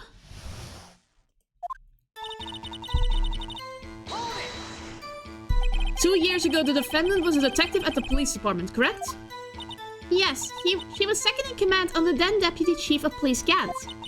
My sister, she was the best detective ever! Yes, I remember. Deputy Chief Gant and Miss Sky used to be quite a pair. I believe they shared the same office. That's right! I'd always sit at my sister's desk and dream about playing that organ. I wanted to play it that day too. The police department and the prosecutor's office held a ceremony that day. Lana promised to take me to dinner after she finished her work. A man. Yes, Joe Dark. He was a serial killer. Joe Dark was brought in for questioning on the day of that ceremony. We were desperate to get anything on him that would lead to an arrest. When he saw his jet, he fled the room, right? Upon fleeing the room, Dark proceeded to take the elevator. He must have been in a panic because the elevator was going up. Then he ran into Sky and Gant's office. There was a lot of noise coming from outside, so I opened up the door to have a look. That's when I saw him. What was the prosecutor doing there?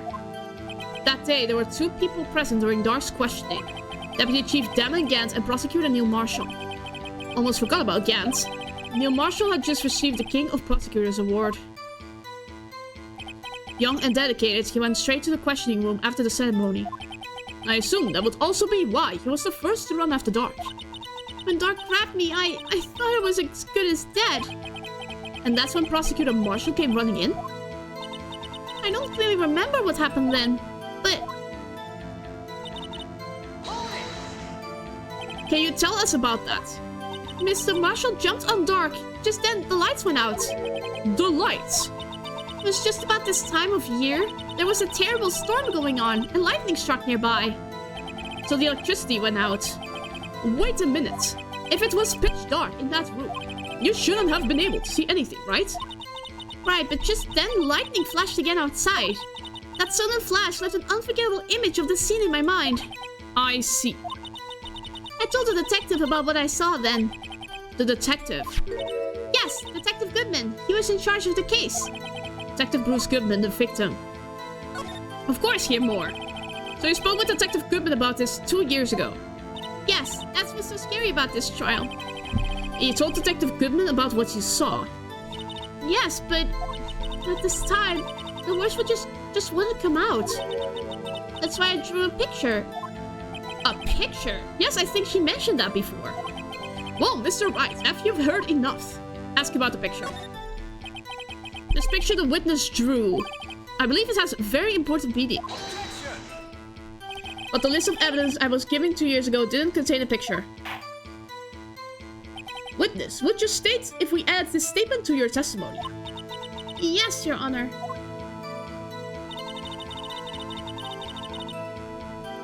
It seems to have been lost. You drew a picture of the scene you witnessed, right? Yes, I wanted to do everything I could to help the investigation. I can still see it now, whenever I close my eyes. That's strange. I took over the case after Prosecutor Marshall died. Yet I never received any picture. Perhaps the witness is mistaken. But I did draw it, I swear. I'm just not imagining it. This picture that Emma drew, that reminds me. I guess I should check the evidence again. Well, anyway, let's continue. The scene you imprinted an image in your mind. Can you please describe it to us? The man. Okay.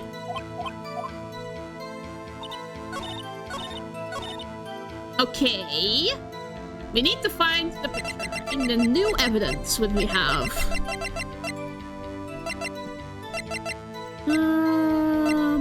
This one?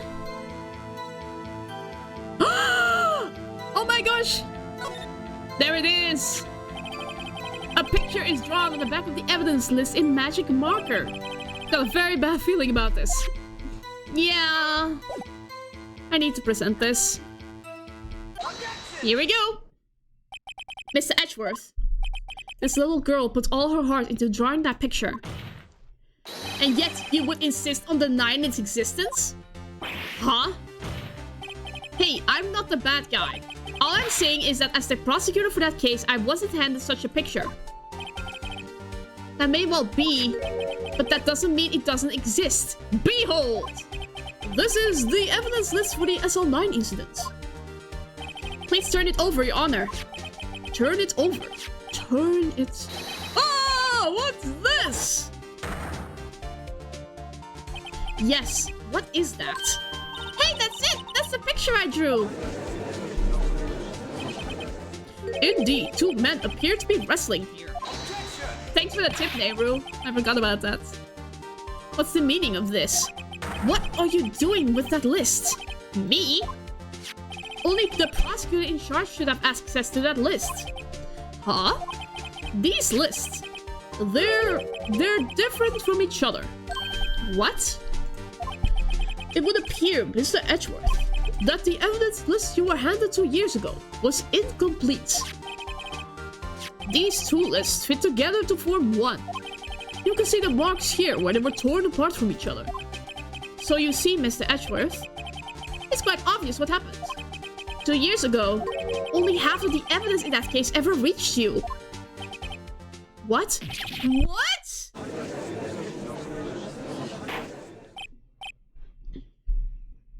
Sorry. Order! But Miss Sky, why did you draw your picture on the back of such an important list? Because that was Detective Goodman handed me in the questioning room, Your Honor. Wait a minute. If this list was torn in half, then that means... Your Honor! Are you alright, Mr. Wright? Your eyes are bulging from your head. If the evidence list was torn in half, then there might be more of the drawing on the back of Mr. Edgeworth's list. Yes, that's quite conceivable. Mr. Edgeworth. It's possible. Let's see. Is something wrong? Do you even have to ask? Why is it shaking? Sorry, Your Honor. There is indeed something drawn on the back of my list. Sting! No!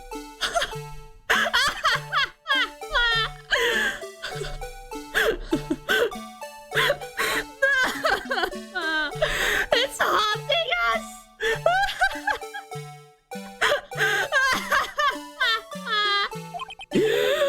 No! It's that thing! That thing that was dancing in the evidence room!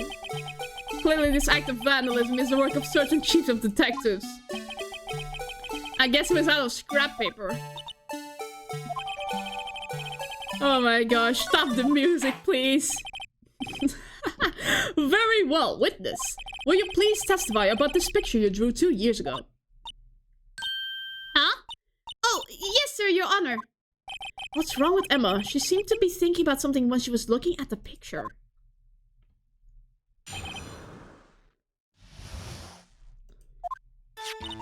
This is a picture I drew 2 years ago. The flash of lightning was so bright, all I could see were shadows. After that, I must have fainted. This picture shows exactly what I saw in that instant. To think a flash of lightning could burn such an image in your mind. Thanks to that, though, she was able to show us exactly what she saw. Well, I don't see any contradictions here. This clearly shows Joe Dark about the murder prosecutor Neil Marshall. The defense may now begin its cross-examination. There has to be something. But what? Did you draw this picture right after the incident? I think I drew it 2 or 3 days later. At first, I was in such a state of shock that I couldn't do anything. During that time, the investigation team was reorganized. Detective Goodman was placed in charge. Under the direction of Damon Gant and Lana Sky. 2 or 3 days later, the memory should have still been fresh in her mind. Excuse me, witness. But can you please tell us why this picture is painted all black?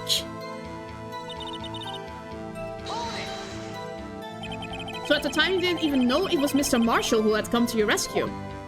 No, I couldn't see him clearly. The lightning was so bright and I was knocked on the floor. You were knocked to the floor? Dark had a tight grip on me, but when Mr. Marshall jumped on him, I was knocked away. I turned around, and that's when the lightning flashed. Poor Emma, I'm just glad she wasn't hurt. What happened after the lightning flashed? You mean you didn't see the actual murder took place? No, I'm sorry. The flash of lightning only drove off the darkness for a split second. Not only that, but the drama of the situation understandably caused the witness to faint. Do we really need to torture this girl any further? What? Hey, I'm not the bad guy here. Anyway, this picture...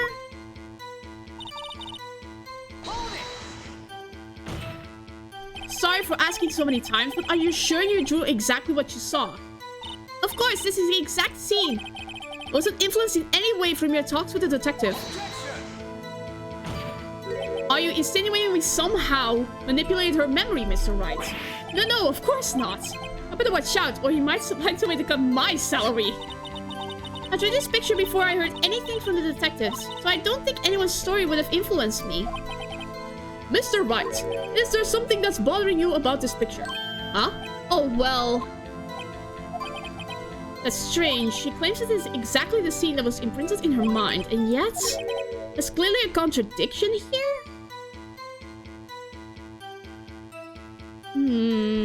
What's the contradiction in this picture?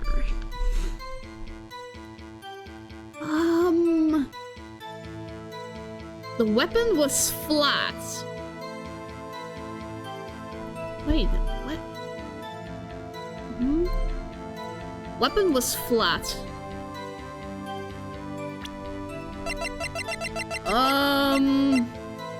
But the weapon... It had a tip to it. But... If he was only stabbed once, why did the picture show him about to attack him with the broken knife?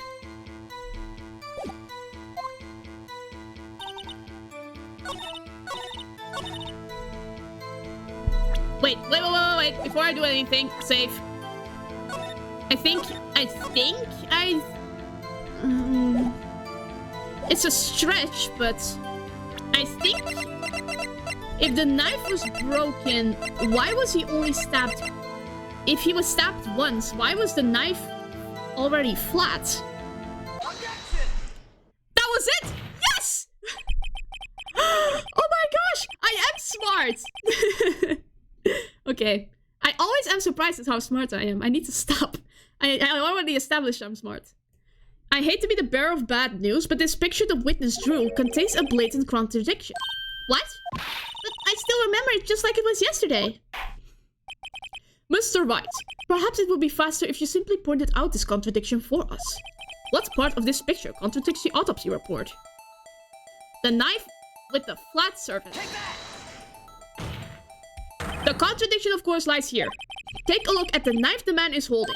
If you look closely, you can see at the tip it's broken. Even I don't have to look closely to see that, Mr. Wright. And Mr. Wright, look at the evidence. See the murder weapon? Its tip is broken too. If I recall, the tip of the knife was found broken off in the victim's body. It was a conclusive piece of evidence that proved Joe Dark was the murderer. I'm afraid it's not so simple, Emma. And where, pray tell, could you possibly see a problem? It's obvious, really. The victim suffered a single stab wound to the back.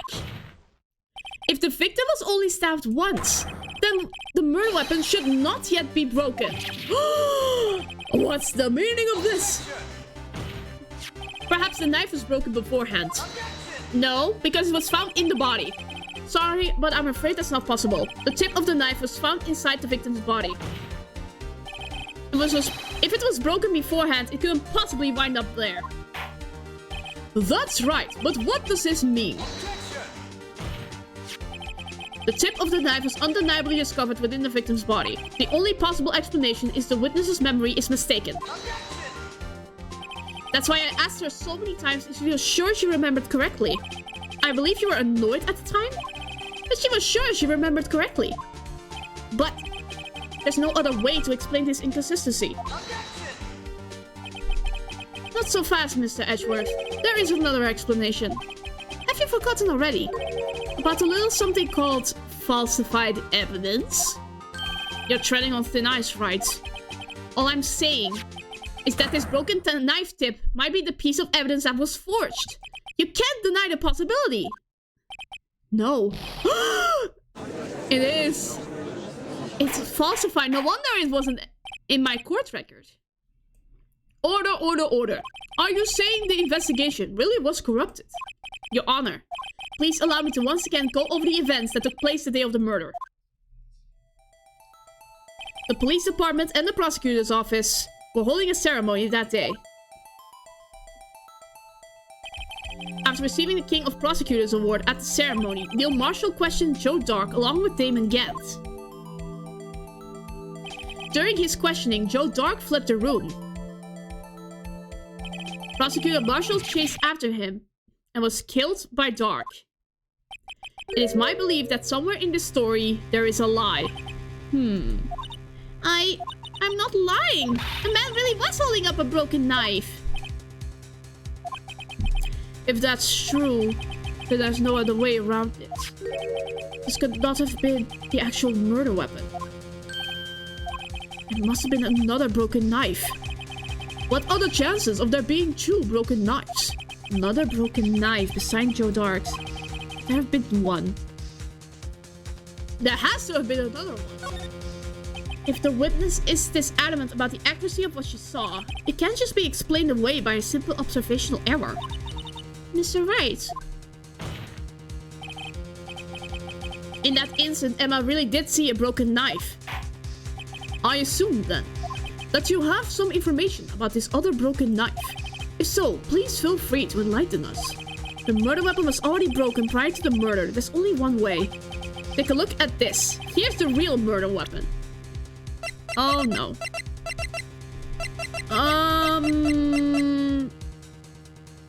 Not the jar. Wait a sec. It's that? Just find a broken knife. But that one isn't broken.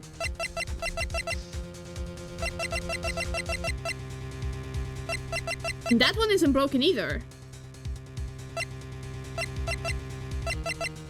And this is not the one. So I believe it's this. We should save first. I can't save. The answer lies in the past. 2 years in the past. It's right here inside this picture. No! It was not the spear! It was that thing!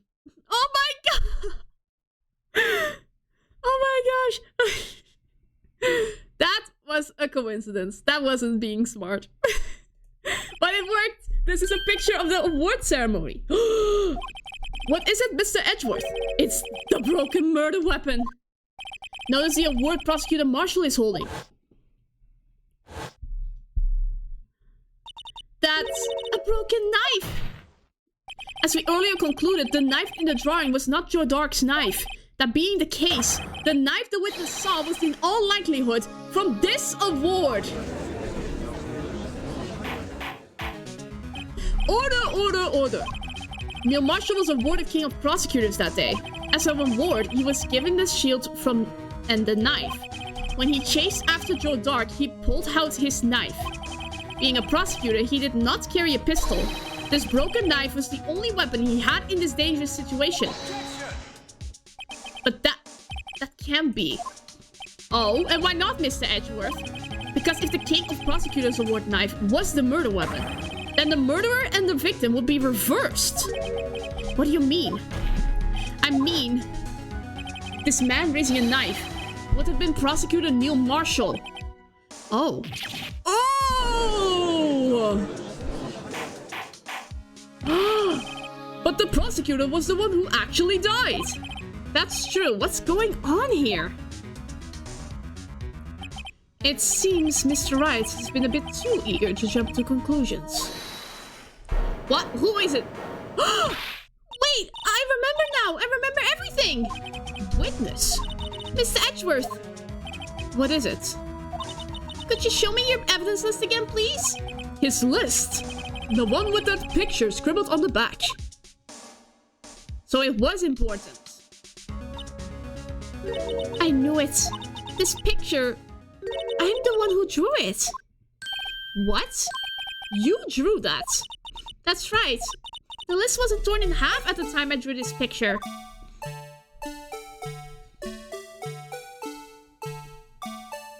All this time, I've been trying so hard to forget. I must have locked this part away deep inside me. Perhaps it would be best if we added this to the witness's testimony.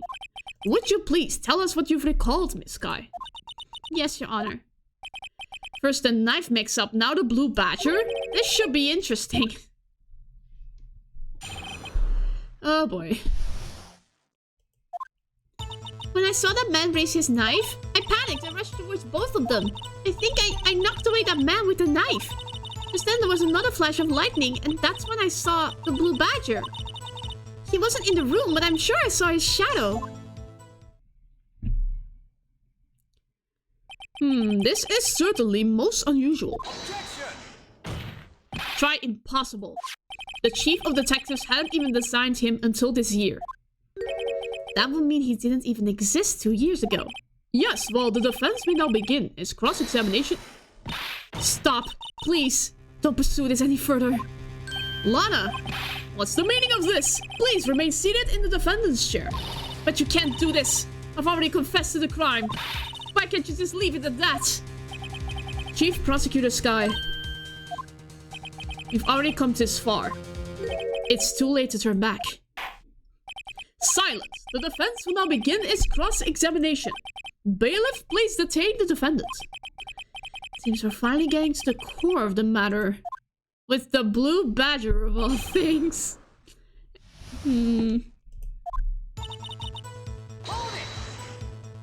When you say that man, I assume you refer to Joe Dark? Yes, at least I think it was him. You think? All I could really see was shadows. The power outage that immediately preceded the incident is also documented in the prosecutor's office report. So then you... Why would you do something so dangerous? What else could I have done? He was about to stab Mr. Marshall. She seems convinced that Dark was the one holding the knife. But that was just theorized. Mr. Marshall was the one holding the knife. Yes, well, I didn't know that at the time. When that dark guy knocked me down, all I could think of was, I've got to help another person. I think I knocked away that man with the knife. Are you sure about this? Of course, see? I even drew a picture of him here. But it was the chief of detectives who thought up this hideous beast. And that was just this year. Blue Badger didn't exist 2 years ago. This is all quite verifiable. I know it sounds strange. I was surprised too when I saw him at the police department. I had this nagging feeling I'd seen him before somewhere. I finally remember. Oh, brother. Just when you thought that thing had caused enough commotion.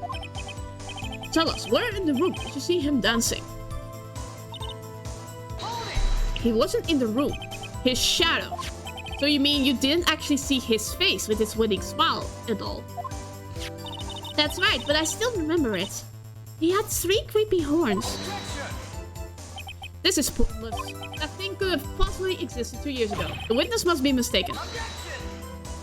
That may well be. But what's important is that what caused her to think she saw what she did. Oh, and I suppose you have an explanation? If so, by all means, please tell us what this shadow really was. What was it Emma saw when the lightning flashed? Who is this blue badger? I have a hunch. She's certain she saw its shadow. Ladies and gentlemen, it is the defense's belief that on that fateful day 2 years ago, there is indeed something that looks similar to the blue badger. Something that is now sitting in this very room. Mr. Wright! In this room! Very well, Mr. Wright. What is it that the witness saw in that instant? Please show us the mysterious blue badger you look alike. I have a hunch. It was the jar. The mysterious blue badger was in fact this. That. What exactly is that? I believe it's some sort of jar. But Mr. Wright, that doesn't look anything like the blue badger. Indeed it doesn't. As it stands now, it's just a plain jar. However, what if we're to change our viewpoint? Our viewpoint? I've got to show them the correct angle to look at this from.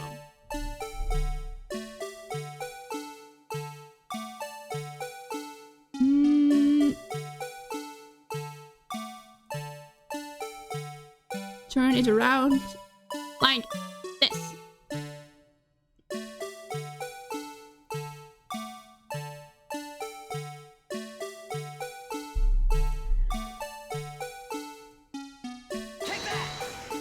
This isn't right. Shoot! Oh boy, right angle. Got to show them the correct angle.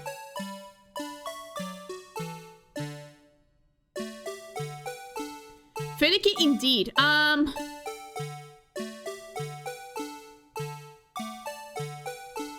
Yeah, hope... I'm glad. Like this. No! Oh my god. Oh my gosh. I know the right angle. But it has to be exact. The two ones have to be straight.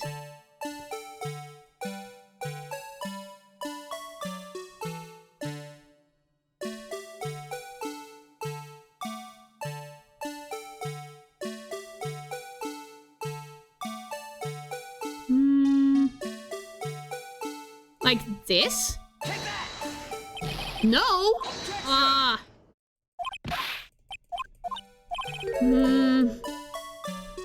I always have to start right here.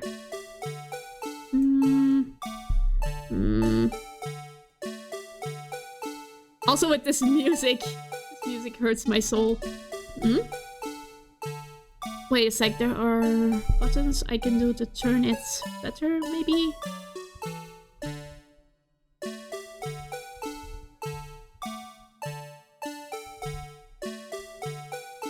It's more lower.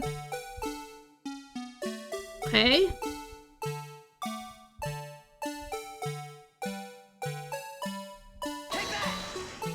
What?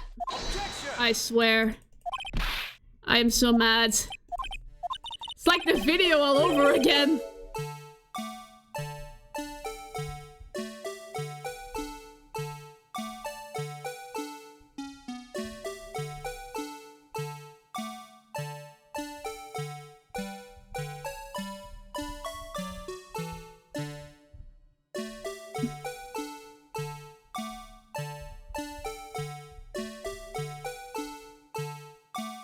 Side handles that seem to write.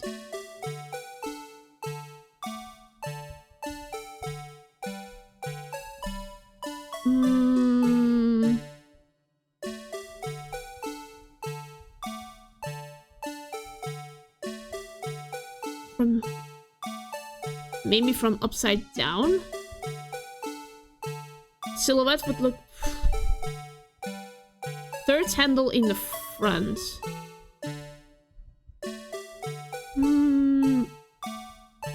Like this, then? No.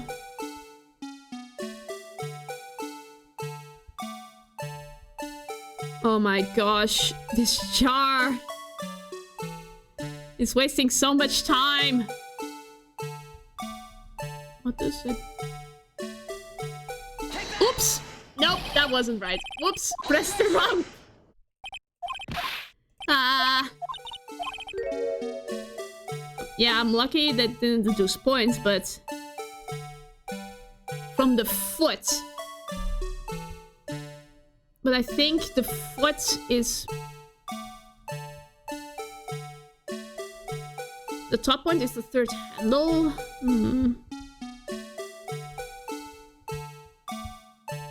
Ah, god dang it! I'm pressing the wrong buttons. I need to stop. Don't use this single finger. Oh, wrong button again. Okay. I now have the buttons.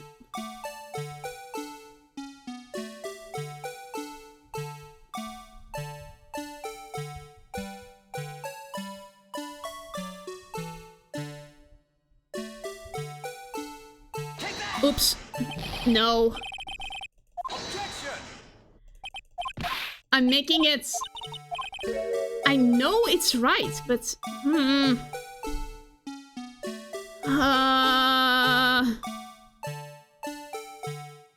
Like this, then.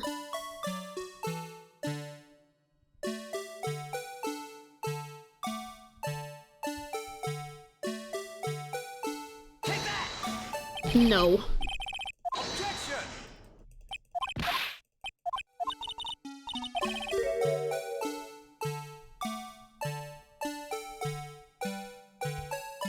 I know this is the right answer, though. I know it.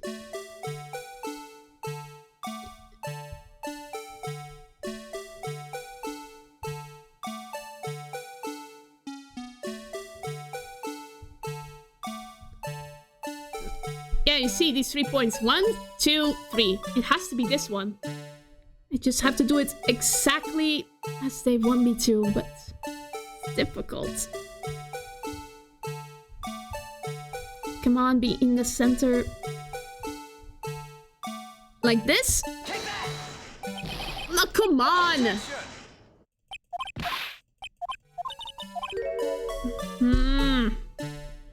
I will curse this being until the day I die if I get it right. But my god.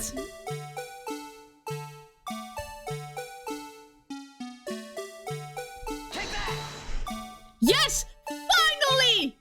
Oh my god! I officially hate the blue badger. Go away from this case! Oh my gosh, finally! Finally! Stop this music! Stop this music! Immediately! No one can possibly deny this jar's resemblance to the blue badger. Ah! No! It can't be! It can! I deserve a drink of water for that. My gosh!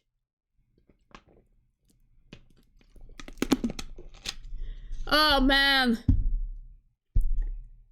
Whew. Whew. Okay, now that we're calm. Order, order! The defense has proven its claim. The mysterious blue badger witnessed on the day of the crime was actually this. Although we all enjoyed Mr. Wright's dramatic performance, one question remains. What's your point? What do you mean? So that badger thing was actually just a jar. That doesn't change anything.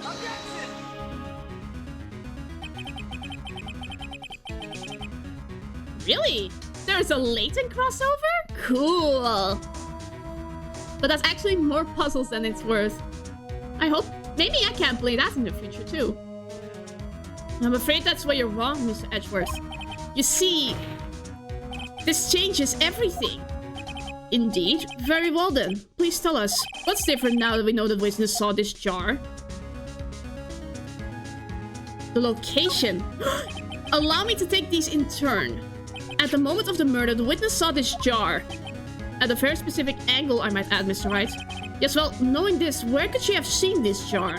Where? Location of the jar is shown in a picture taken on the day of the crime. It's on a shelf in the office of Damon Gent.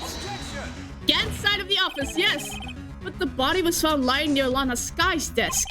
The witness testified so herself.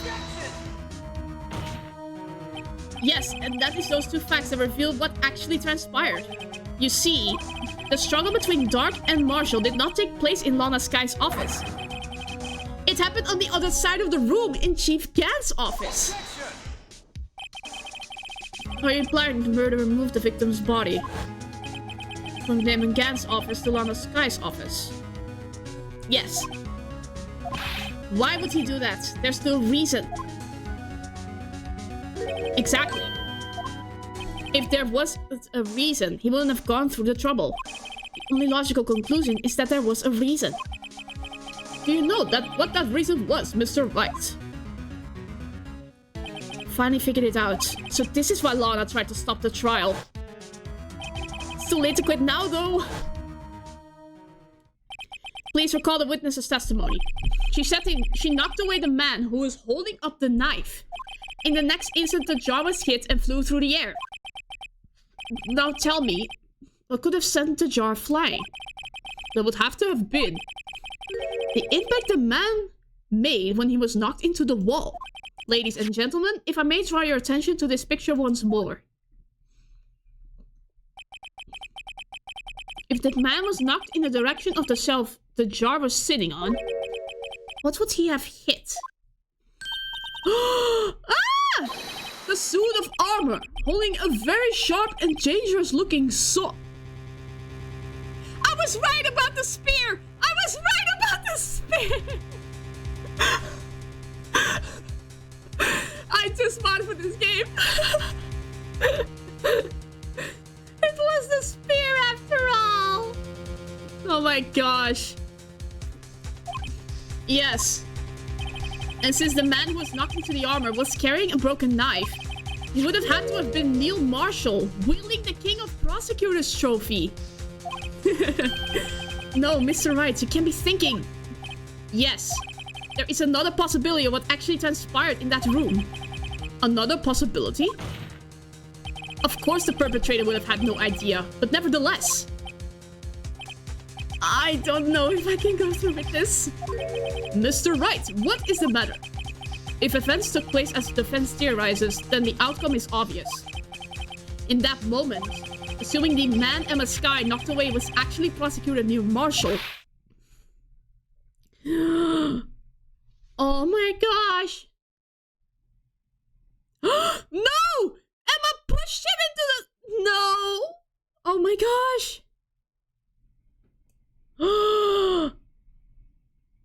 You mean Mr. Marshall died because of me? No! Oh no. Don't let it... Don't let it be this way, please. I don't want it to be this way. I never imagined her testimony would lead to this. So it was the witness who took the victim's life, and then proved so with her own testimony. This is unprecedented. Oh no, of course. That was what made the blackmail possible. The evidence led to Emma, and them and Gant used it as blackmail to say like, okay, you can do... If I hide this evidence, you will do whatever I say. Oh my god. That was the reason. What are you saying? I'm sorry, Miss Guy, but given the circumstances, Joe Dark murdered Prosecutor Marshall. How can you think it was Emma? How dare you try to pin the crime on her? Imagine that coming from you. If you recall, it was you who admitted to forging evidence 2 years ago. The reason you moved Prosecutor Marshall's body was to keep anyone else from finding out about what Emma did, wasn't it? I assure you, Mr. Edgeworth, I have no idea what you're talking about. If you hope to have anyone believe your insane allegations, I'm afraid you're going to have proof. Tell me, do you have any conclusive evidence that proves my sister killed Neil Marshall? Evidence? I'm willing to bet you don't. Yes, it certainly would be difficult to prove this with evidence. We don't have evidence. Then we'll have to rely on testimony. I'm afraid that won't work in this case. Both parties involved in the incident are dead. You certainly can't get dead people to testify. This has all been a wild goose chase from the beginning. Touché, Miss Sky. Of course, that only leaves us with one possibility. I mean, there's still another possibility. What do you mean, Mr. Edgeworth? I mean the possibility that the victim has left us a message. For better or for worse, Mr. Marshall did not die instantly. He may have left behind the name of the person who took his life. In one manner or another. That's impossible. Well, Mr. Wright, this is the only possibility left to you. A message from the deceased. Does such a message exist? Real murder's name. It is in the evidence.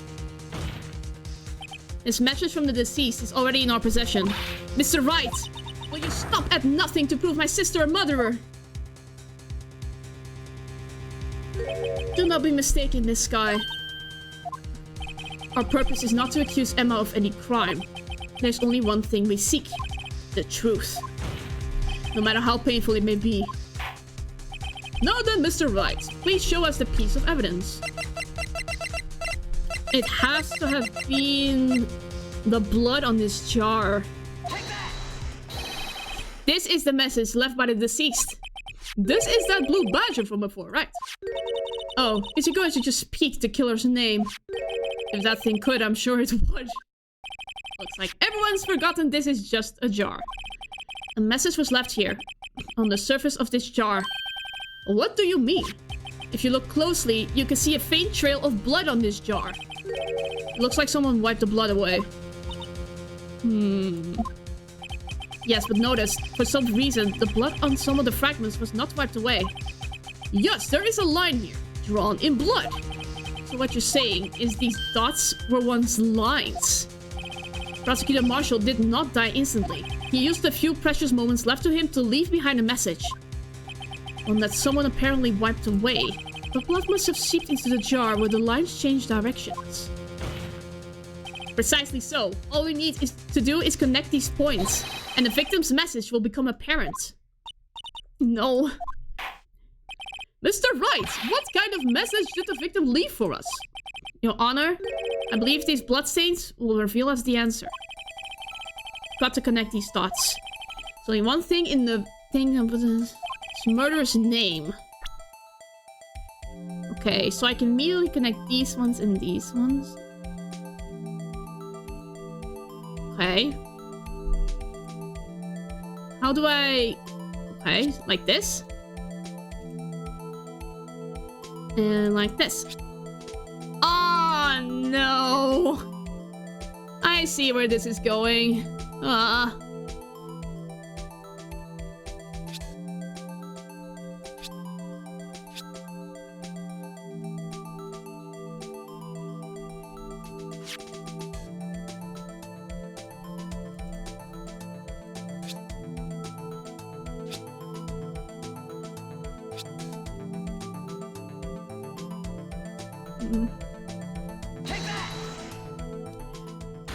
Oh, it's a defense attorney's duty to prove their client's innocence.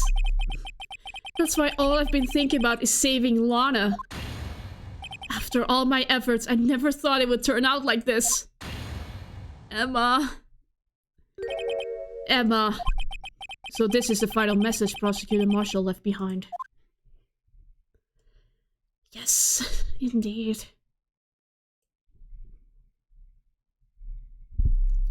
Of all people, she may not have meant it, but in the end, the one who killed her was Emma Skye.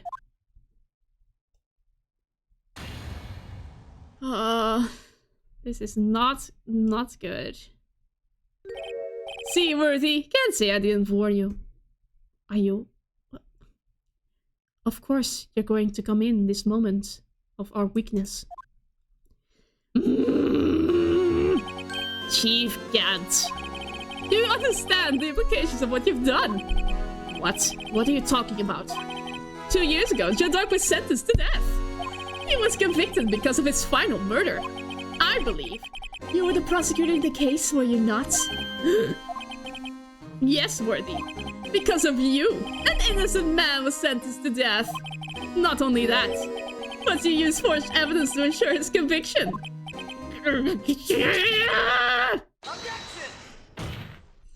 But Joe Dark really was a serial murderer. That's undeniable.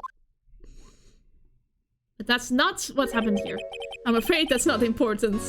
Didn't you know? We aren't defenders of justice. What? We're merely keepers of the law. Sentencing a man to death is no light matter. Even if there wasn't any cover-up or evidence forgery, ultimately, the responsibility falls on the prosecutor in charge. Why is he so hell-bent on destroying Edgeworth? Despite what anyone might say, this fact cannot be denied. What's going on at the prosecutor's office? They might have sent an innocent man to his death. How can he just stand there like it wasn't his fault? Order, order, order, order! The gavel's pounding fell on deaf ears. Unable to settle the crowd, the judge declared a recess. Where this trial is headed, no one knows. Sheepus. We can save! Yay!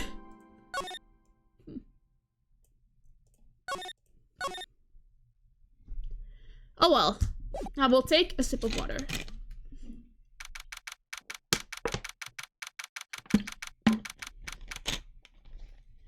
Oh boy, oh boy, oh boy. This is going... Why is Gan so hellbent on destroying Edgeworth though? I don't get it. Sorry, Edgeworth. Didn't mean to get you in trouble. Don't worry about it. This is my problem, not yours. Hope I'm not interrupting anything, pals. No, you're not. Oh, guess I am. I'll come back later. No! No, wait, Detective Gumshoe, what is it? I feel like a deja vu. You've got a lot of nerve, pal, making a detective running all around while on duty. And to top it off, you call me here. I've seen happier people at funerals. I think Lana's having you run errands again.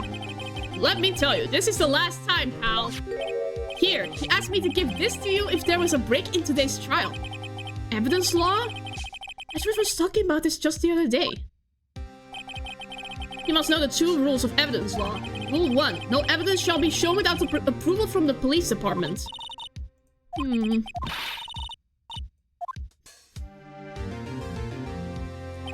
Chief Prosecutor also wanted me to give you a message. A message? She said if you're planning to take him on, you're going to need this book. Him. I guess I'll need to give this book a thorough read. 2 rules of evidence law. Doesn't look like that book will do any good now, though. Let's check, indeed. No evidence shall be shown, and unless this evidence presented must be relevant to the case on trial.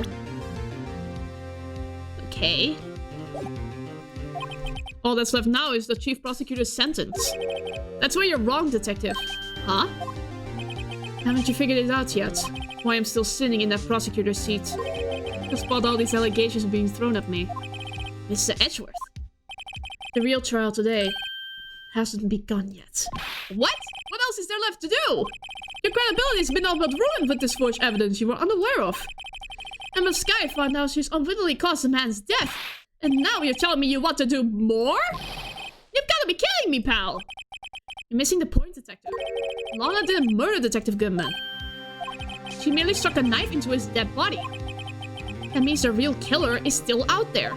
What? And we're going to expose him, no matter what it takes. This case has hurt too many people. It's time to bring it to an end. Yes, indeed. It's time to end this. Once and for all. Oh boy. Court will now reconvene for the trial of Miss Lana Sky. Mr. Edgeworth. Yes, Your Honor. The inquiry committee is planning to impose harsh penalties for your actions. Thank you for the news, Your Honor. Yes, well... normally, this is where the prosecution calls forth a witness. But, this isn't easy to say. You see, there is some concern that you, Mr. Edgeworth, may have, struck a bargain. You think I may have manipulated the witnesses? I didn't say that. It's just, you see, everyone has been talking and... Very well, Your Honor. I have a solution. A solution? That being the case, the prosecution will allow the defense to call forth all further witnesses. What? But there's no precedent for what you're proposing. Undeniably, this is an unusual arrangement, but a very effective one. It would prove that I haven't struck any deals with the witnesses. Well, Mr. Wright, what do you say? Unbelievable. Edgeworth has found a way to continue the trial. Very well. The defense accepts the prosecution's proposal. Then it's settled. The, defense may now call forth the next witness. Mr. Wright. You do realize this is your last chance. If you call the wrong witness, this trial is as good as over. The defense calls... the real murderer! Take that! Damon Gant. The defense calls Damon Gant to the stand. Damon Gant? What does he have to do with anything? As the defendant's partner 2 years ago, Mr. Gant has first-hand knowledge of the crime. I feel we should hear what he has to say about it. As luck would have it, he should still be in the courthouse. It would also be the least likely to have been manipulated by me in any way. Wouldn't you agree, Your Honor? True. All right, bailiff. Please escort Mr. Gant to the stand. Witness, please state your name and occupation. What is this? Some kind of practical joke? I was just on my way to lunch. Your name and occupation, sir. To be honest, I am getting really hungry. But I need to push through. Worthy, are you sure you want to do this? Your name and occupation. So, you want to play hardball, eh? Please, Mr. Gant. Fine. My name is David Gant, and I'm the acting chief of police. Now then, Chief Gant, the court requests to hear your testimony. All righto. What's with the grim face? First, let's clear up this SL9 incident. Oh, you mean the time when Lana's sister murdered that prosecutor? Personally, I think it's been made pretty clear already. There are still some things unaccounted for. Oh, like what? Like the role you played in all of this. Son, either you're very brave or very foolish. You are aware, of course, that a police chief has all kinds of weapons at his disposal? Weapons? Sure, take my testimony for example. I don't have to give it if I don't want to. What? Is that true? I'm afraid so. The chief of police has the right to refuse to testify. Of course, such an action carries with it certain risks. Don't worry, I'm not here to hinder your trial. Just remember, if this turns out to be a big waste of time, don't say I didn't warn you. Very well, the witness may now begin his testimony.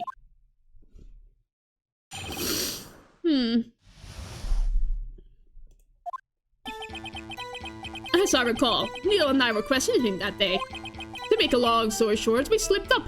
The power outage didn't help either. When I went to my office, I found Lana there.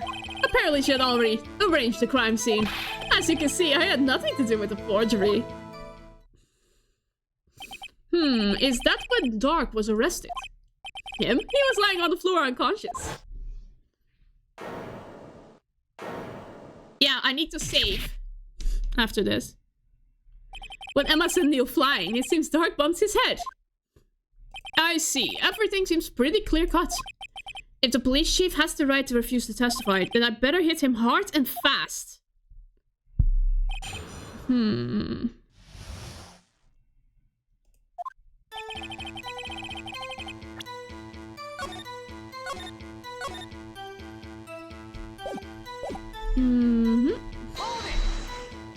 As I recall, a ceremony was held at the department that day. Yes, that's right. I guess you could say I'm a workaholic. After winning his award, Neil was all fired up too. That's probably what spooked Dark and made him run away like that. Was the defendant Lana Skye also present in the room? I don't quite remember. At the very least, she wasn't there when Dark ran for it. So the two of you ran immediately after him, right? That's right, but Dark made it to the elevator first. So Neil and I split up. He went upstairs and I went downstairs. I guess you could say he got lucky. Was this about a power outage? Oh, that. The elevator stopped all of a sudden, and I got the shock of my life. Well, probably not as shocked as Neil was when the knife went through his heart, though. That's not funny. Could you tell us what you saw? It was a shocking sight. Neil and that serial killer were lying in a heap on the floor, all tangled together. Dark was also lying collapsed on the floor. Yes, apparently he hit his head and was knocked out. Next to them were these two poor girls, Lana and Emma. Lana was cradling Emma in her arms. Looking back at it now, she must have already known what her sister had done.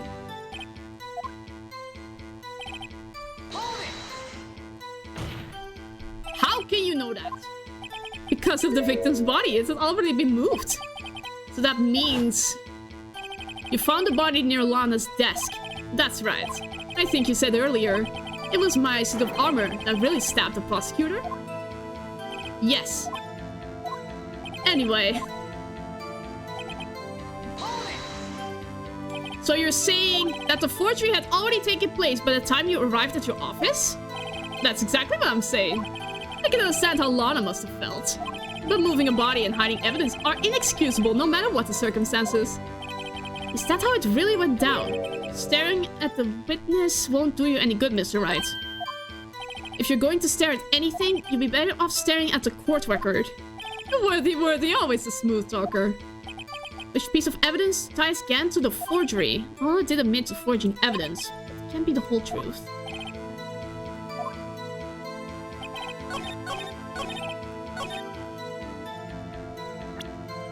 The one thing we can accuse him of is...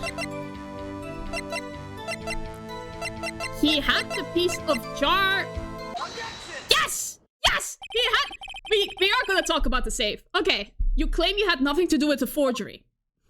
But I'm afraid that is a claim you cannot back up. Explain yourself. Several pieces of evidence were found in your office. Take this jar, for example. That's that blue badger you showed us earlier. A piece of this jar was discovered in your safe. Not only that, but the evidence list I presented earlier was actually found inside your desk. It was found where? You see, Chief Gant, these articles of evidence uncovered in your office are both concrete proof that you also played a part in the illegal investigation. Chief Gant, what's the meaning of this? Oh, here's a defense attorney who may even rival Worthy. So you admit to it then, that you were involved in the forgery. Who, me? Or do you mean you? Me? Why would I have anything to do with that? Well, you were the one who snuck into my office when you found this evidence. Prosecutors aren't the only ones capable of forging evidence, you know. Defense attorneys can do so too. Isn't that right, Raito? However, Detective Gumshoe was presented during the investigation. Worthy, my boy. Not even detectives are exempt from the law. Rest assured, Dick will receive his due punishment. What? If Detective Gumshoe's salary drops any further, he'll end up paying to work. Yes, well, in light of the detective's presence, please give us your testimony regarding these pieces of evidence found in your office and their relation to the forgery that took place at the crime scene. My, kids these days no longer know how to put two and two together.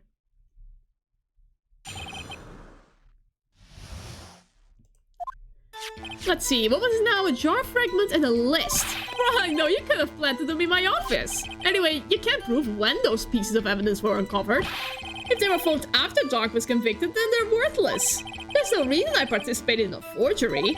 Rearranging the crime scene won't help me out in any way. Mr. Wright. Yes, Your Honor. When investigating a crime scene, you should have been more careful to observe protocol. You do understand that I am the chief of police, right? There will be consequences. Oh...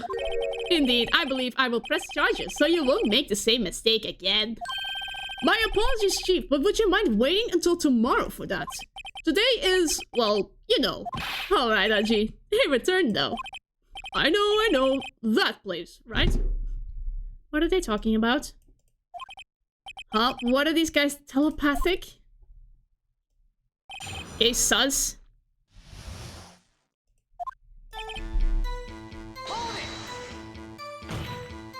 I'd appreciate it if you stop making these ridiculous allegations. Yes, you do have a point. You won't have the guts to do something like that. What? If you know, back in the day, I once broke into a cattle ranch and Mr. Wright, what are you saying? Anyway, you can't prove you didn't carry in the evidence, can you? If you have proof to the contrary, you're going to need it later. Later? What are you talking about? What else? I'm talking about when Raito's prints are found. Yes, if they're found inside my safe, they will prove his investigation was illegal.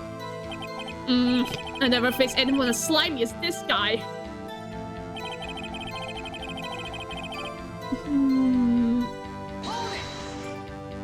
Yeah, maybe. They went swimming together after all. What do you mean by that? This is all purely hypothetical, of course, but suppose I did place those items in my safe. Such an act wouldn't necessarily constitute forgery. If concealing evidence found in a crime scene isn't forgery, I'm not through speaking yet, Raito. It all depends on when the evidence was discovered.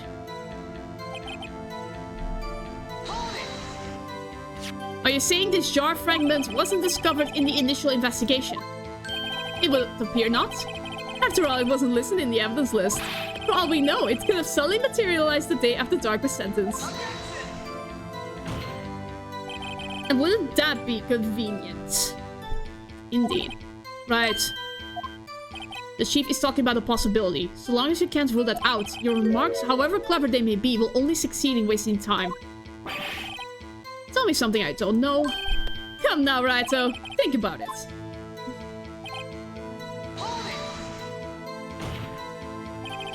can you look me in the eye and say that? Because I'm innocent.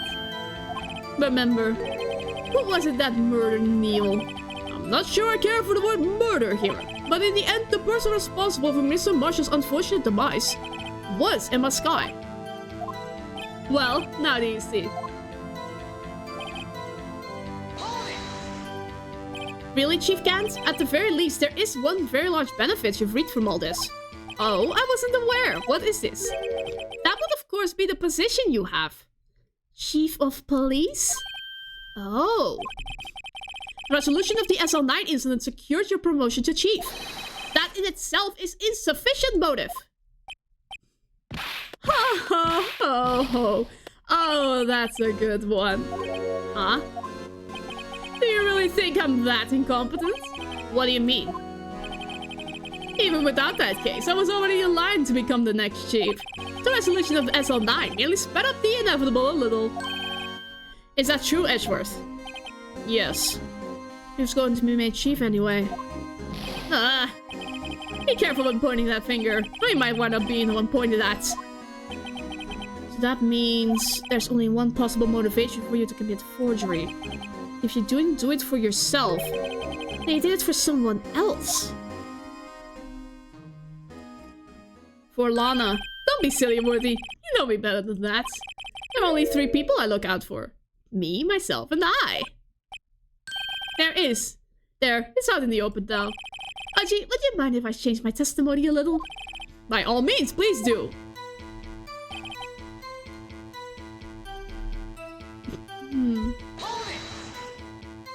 Nothing in it for you. Sorry, but the only person I care about is yours truly. That girl, Lana's little sister, was it? If you think I felt sorry for her, you better think again. You're right, you don't feel sorry for anyone. Be tough on crime and tough on people, that's how I was raised. You seem to be lax enough on yourself, though. Ho ho ho! Ah, that's a good one, Worthy. Could there have been something in it for him? Given his selfishness, would he have helped someone out? Point out the accomplice. True, you might not help out anyone for their sake, but if it would benefit you, you might decide to assist someone. Mr. Wright, it appears you're possibly determined to portray the chief as a nice man who likes to lend people a hand. No, that's not what I'm implying. He's a manipulative piece of work. That's not what I mean. Very well then. Who is this person you believe Chief Gant may have helped forge evidence? Chief Prosecutor Lana Skye, the defendant. I believe it's quite obvious in light of the circumstances. Emma Skye fell victim to an unfortunate series of events. Who would want to help her more than her own sister Lana? And as for Chief Gant, he would also have a reason to help Lana if she asked him to. That reason, of course, is self-profit. Self-profit? What do you mean? After the SL9 incident was resolved, Lana Skye was appointed chief prosecutor at the prosecutor's office. The person who arranged this job change was you, Chief Gant. But how would he profit from all of this? He will be able to use the chief prosecutor as his puppet.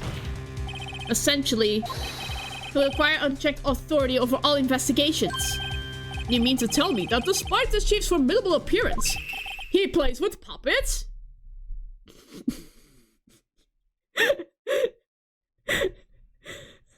Not in that sense, Your Honor. The silence. Oh, wait! You must mean puppets as in someone forced to do his bidding. Never mind. Admit it, Chief. You assisted Lana Skye in forging evidence. Your motive to appoint her as chief prosecutor so you could control her. Right, my boy. You have quite an imagination. Let me ask you something. What? Do you have any proof of this? That I controlled Lana? For example, is Lana testifying that I've done such a thing? Lana. She's keeping quiet to protect Emma. There's no way she'd testify against Gant. I'm afraid without any proof, this all amounts to nothing more than mere conjecture. Unless... that is also what happened in this incident. This incident? Which one would that be? Of course, I'm talking about... The murder of Detective Bruce Goodman. The chief prosecutor has been acting strange throughout this entire trial. Almost as if someone has been controlling her. Worthy, you better watch your tongue. I wouldn't want you to get hurt. Just what do you mean? What he means, Your Honor, is that Chief Gant is involved in the murder of Detective Goodman.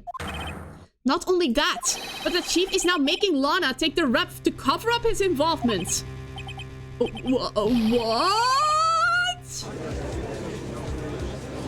That's what I've been saying all along, and nobody believed me. Order, order, order. I said order! Mr. Wright, you can't be serious. Huh? This is an affront to the highest ranking officer in our law enforcement agency. To accuse the chief of police of blackmail and murder? That's impossible! Your Honor, I was merely reiterating what Mr. Edgeworth said. It is easier to understand language. Yeah, thanks for keeping it hidden. It must have been amusing seeing my rage, but no one pointing this out before I knew. It's too late, Mr. Wright. There's no turning back for us now.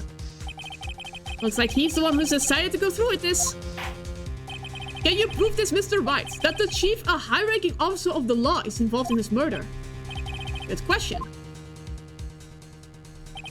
Regardless of his rank or title, Chief Gant is just a man. The question is he a criminal? I believe the evidence will tell. I see. Alright then. Let's see what Mr. Wright's got, and it better be good. Show us this evidence.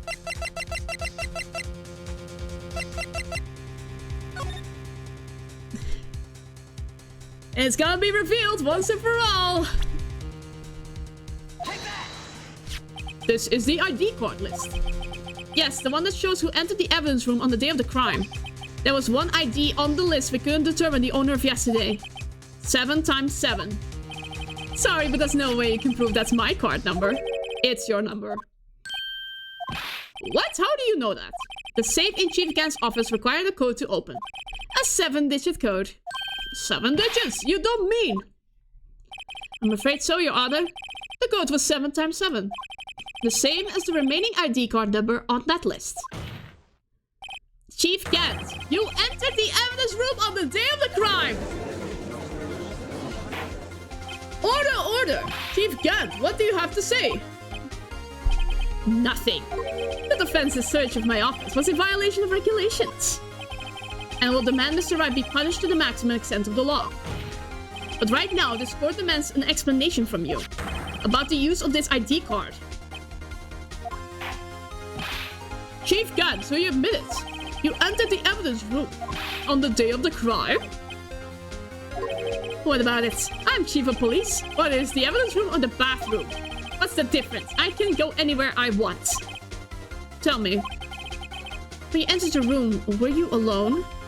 I always go to the bathroom alone, as I do with the evidence room. Detective Goodman wouldn't have happened to be with you that day, would he? Of course not. Why would he be? I hadn't seen him in days. You hadn't seen him in days. Chief Gant, I'm afraid you've just undone yourself. On that day, you had to have met with Detective Goodman. What do you mean? This trial's purpose is to determine Lana Sky's guilt. No, it isn't, Your Honor. This trial's purpose is to determine the truth. If Chief Gant met the victim on the day of the crime, then we need to determine one thing. What transpired during that meeting. In that case, Mr. Wright, I'm going to have to ask you for evidence. Show us proof that the victim went to the chief. What? No. Can only be submitted to the chief of police! This is it! This proves that they have seen each other. Detective Goodman lost his ID card on the day of the crime. Or to be more accurate, Jake Marshall stole it. So Detective Goodman filled out a lost audio report. He would have had to give that report to the chief of police. Yet you are in possession of the report, which means you can be sure if he filed it. He filed it? How do I know, you ask? Because he needed to enter the evidence room that day. He needed to. Yes, to transfer the evidence out. Oh. Detective Goodman took the form to you, Chief Gant. Then, you accompanied the detective to the evidence room. I accompanied him. There's no other way the murderer and Detective Goodman could have entered the room. Hold on, let me guess what you're going to say next. I, the chief of police, murdered poor Goodman. Exactly. But wait! The chief didn't necessarily need to accompany him to the evidence room. He could have just let him in his ID card. Yes, now that you mention it. Done with the excuses! Sorry, but that's not possible. According to the records, your card was only used once. Yet you showed us your ID card earlier. If you had really lent it to Detective Goodman, it would have been found on his body. No! Whoa! He was like struck with electricity there. My goodness. He was up all the light.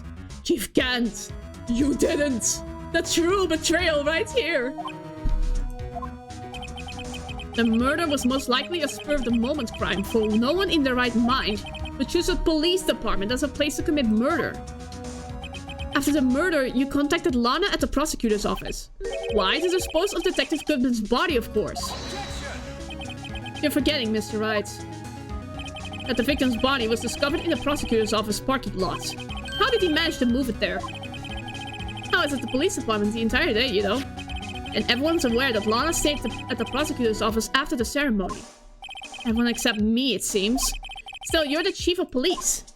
You have an entire police force at your disposal. Oh, so you think I just ordered the officer to do it? Hey you, take this here, that body over to the prosecutor's office. I don't think so. Chief Gant, you left all the evidence we need to prove how you moved the body to the prosecutor's office. And all this time I thought it was a useless clue, just taking up space. How could the chief have moved the body? Mr. Wright, show us this evidence. To move the victim's body, Chief Gant used this. Evidence that wasn't used, that seemed insignificant. Insignificance? He asked Edgeworth to move this to the prosecutor's office by Gant's request. This is it! This is how we move Detective Goodman's body! What's that? A screwdriver? But what does that have to do with this case? Mr. Edgeworth, think back to the day of the crime. What is this screwdriver doing here? It's here because... Oh my gosh!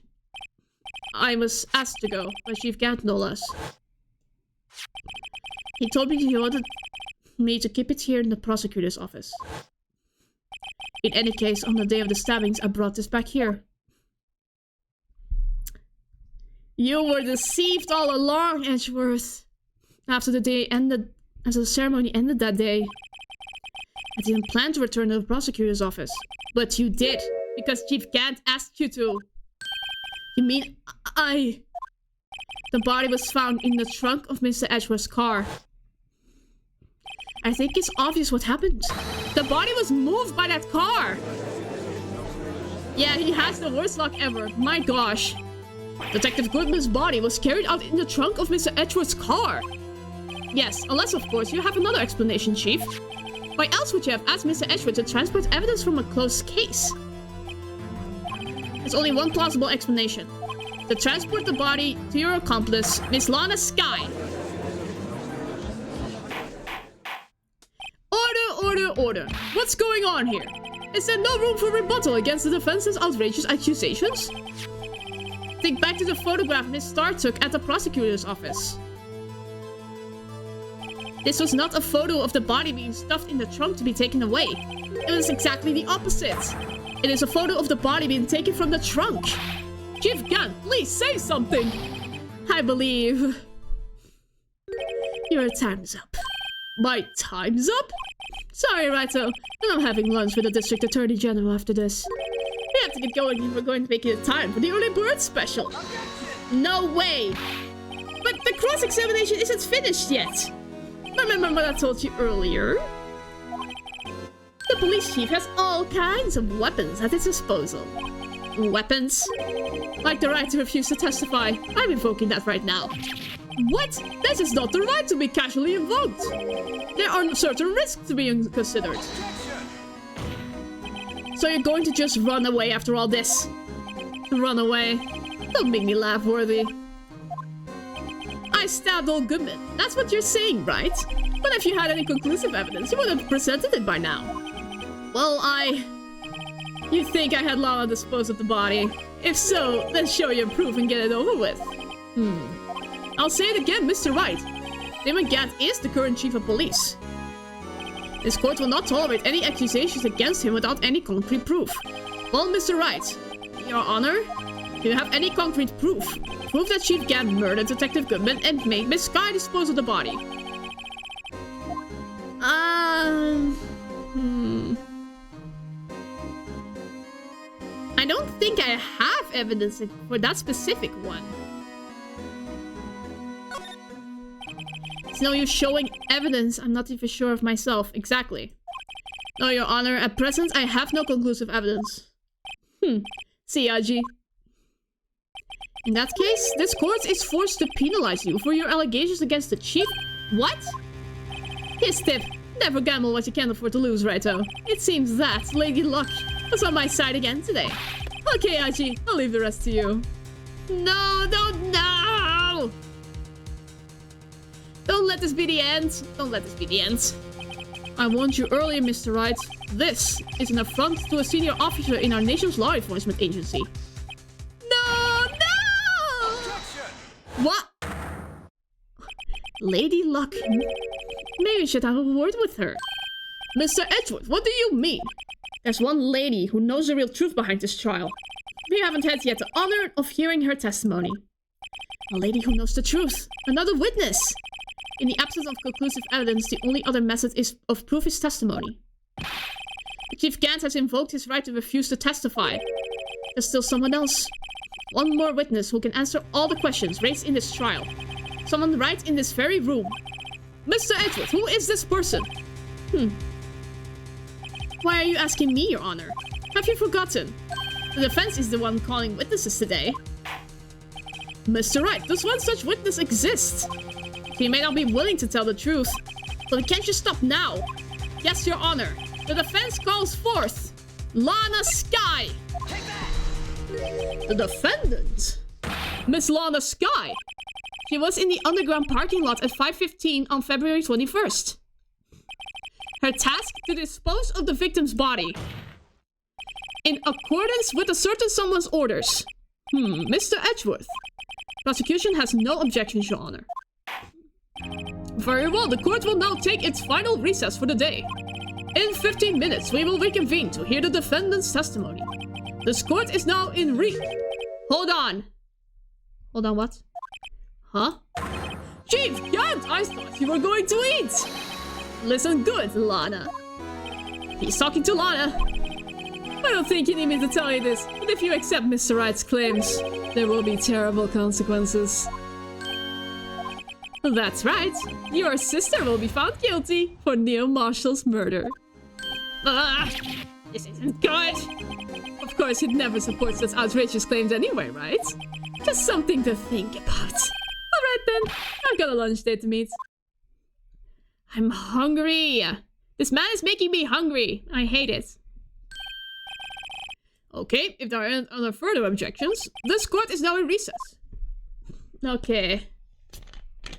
Yeah, I was afraid of that.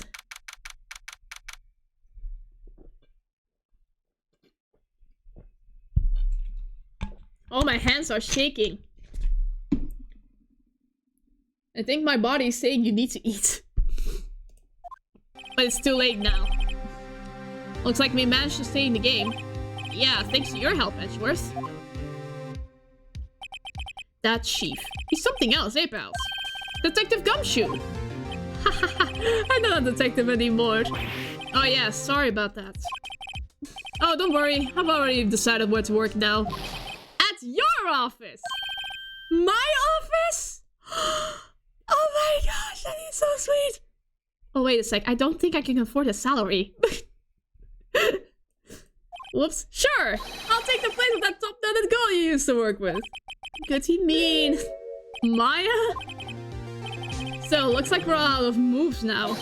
Chief Gant started again. How is he always gets the upper hand? It's not fair he has the right to refuse to testify. Settle down, right? Remember what the judge said? But Chief, that is not a right to be casually invoked. There are certain risks to be considered. Risks? What did he mean by that? Simple. If the Chief refuses to testify, the opposite also holds true. You mean he forfeits his right to say anything too? Emma! Are you back? Emma, are you okay? Yeah, when I came to, I was in the medical office. I've been listening to the trial from the gallery. So she heard everything that's been going on. Emma, I'm sorry for what I said before. No, don't be. It was the truth. You know, it's funny. I almost feel somehow relieved. Relieved? Yeah, and I finally know what really happened. The thing that all this time, my sister was being blackmailed by that terrible man. And she did it all just to protect me. Ever since her appointment as chief prosecutor, everyone who knew her says she changed. Perhaps it was easier that way for her. What do you mean?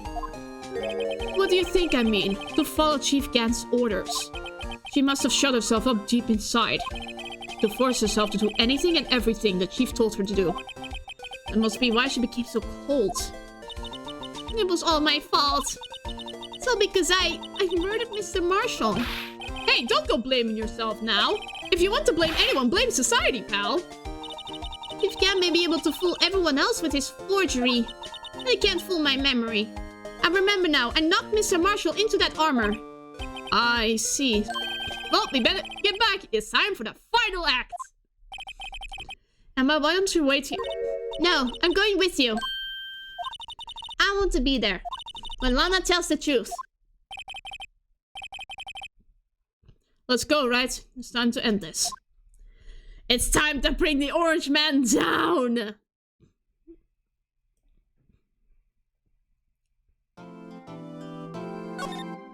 At this rate, I will have to order food pretty late today. But whatever. Trial ladder 2. My gosh, it is long. But it's streaming for 3 hours. But it's the same as last finale. Now then, will the defendant, Miss Lana Skye, please take the stand? Miss Lana Skye, you are the chief prosecutor. I'm sure you're aware of what is required of you. But Mr. Edgeworth, you already know everything. You know all that I've done the past 2 years. Please provide the court with your testimony, Miss Skye. And remember, you are under oath. We want to hear the truth. Of course, the truth. Lana, no matter what happens, I'll always be your sister. Now then, your testimony if you will. First, tell us about your relationship with Chief Gant. Everything hinges on your testimony. You're the only chance we have to get Gant. Whew, I believe this is the final testimony. I worked alongside Gant for years. There's no truth to his blackmail theory. I fabricated the evidence 3 years ago all by myself. When I found Prosecutor Marshall's body, I rearranged the crime scene. My only motivation was to get Dark convicted. It had nothing to do with Emma. Are you sure about this testimony? Your Honor, I'm confessing to a capital offense. Of course I'm sure. But Lana! If this is true, then that means Chief Gant has nothing to do with this. That's what I've been telling you from the beginning. Please, Mr. Wright, you've got to help her. She's sacrificing herself because of me. And what if she's telling the truth? She's not. I know my own sister. Whenever she speaks stiffly like that, she's hiding something inside. Deep down, she's really screaming in agony. Oh my gosh. Yeah, this is no time to start second-guessing myself. The defense may now begin its cross-examination.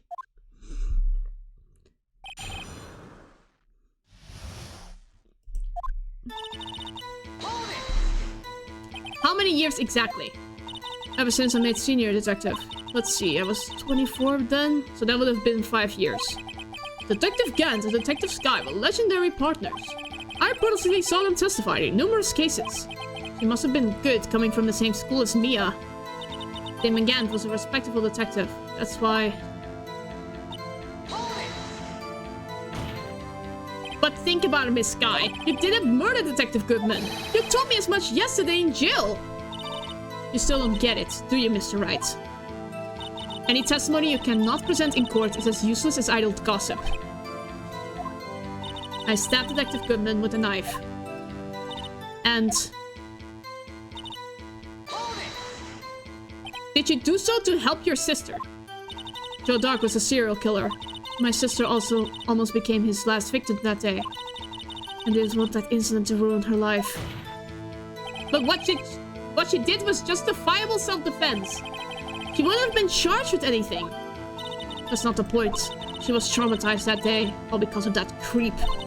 That's why I couldn't forgive him. Lana. So that's why you fabricated the evidence 2 years ago.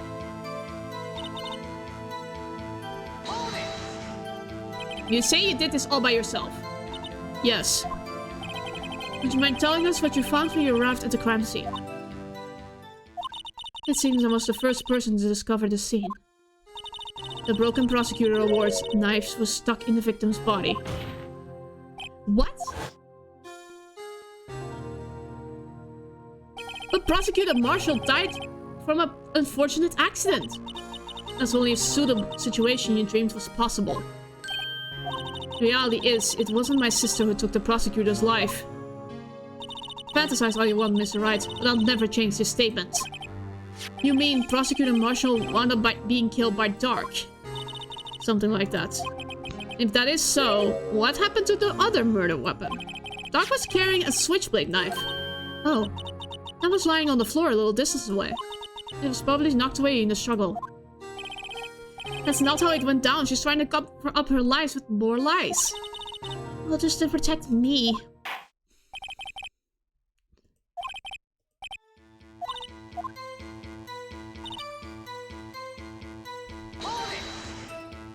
You planted, then you moved the body? But why? Why would you do that? You of all people should know, Edgeworth. You've always had a good head on your shoulders. My head isn't that bad, but maybe I ought to ask for the sake of others. Why did you move the body? When you showed up to the scene, where exactly was the victim's body? It was where you deduced it was, by Chief Gant's desk. But the body was found by your desk. Why did you move it there? The reason for that is simple. Let's have the witness explain this in more detail. The reason Miss Sky moved the body.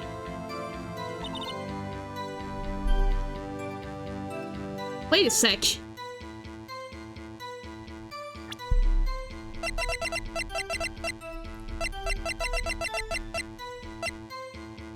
The jar was whole at the moment, right?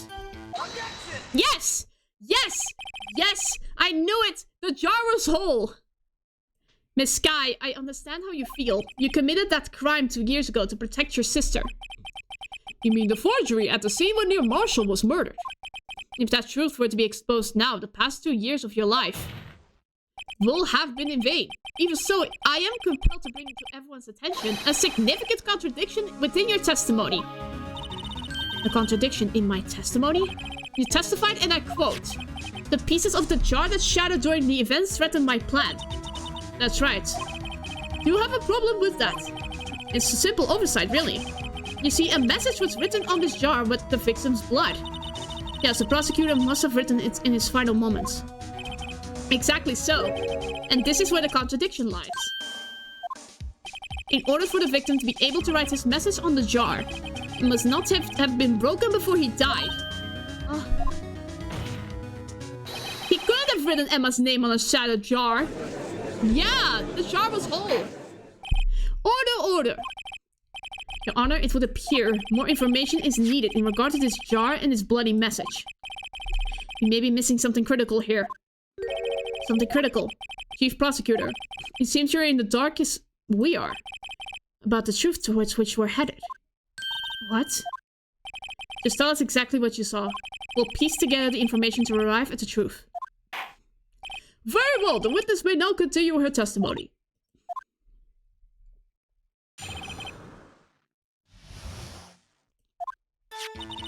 I immediately noticed the blood traces on the jar, but it was dark in the room and I didn't have time to check it out. To be safe, I wiped away the blood. The fragments were large, so I figured I got them all. All I could think about was wiping them clean before they were discovered.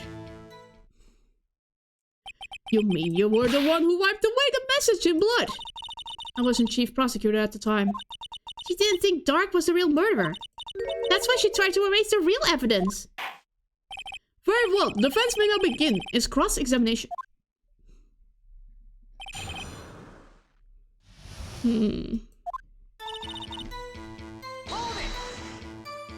So the jar was already broken. It's a miracle that thing hadn't broken earlier. It certainly looks as feeble as the defense's case.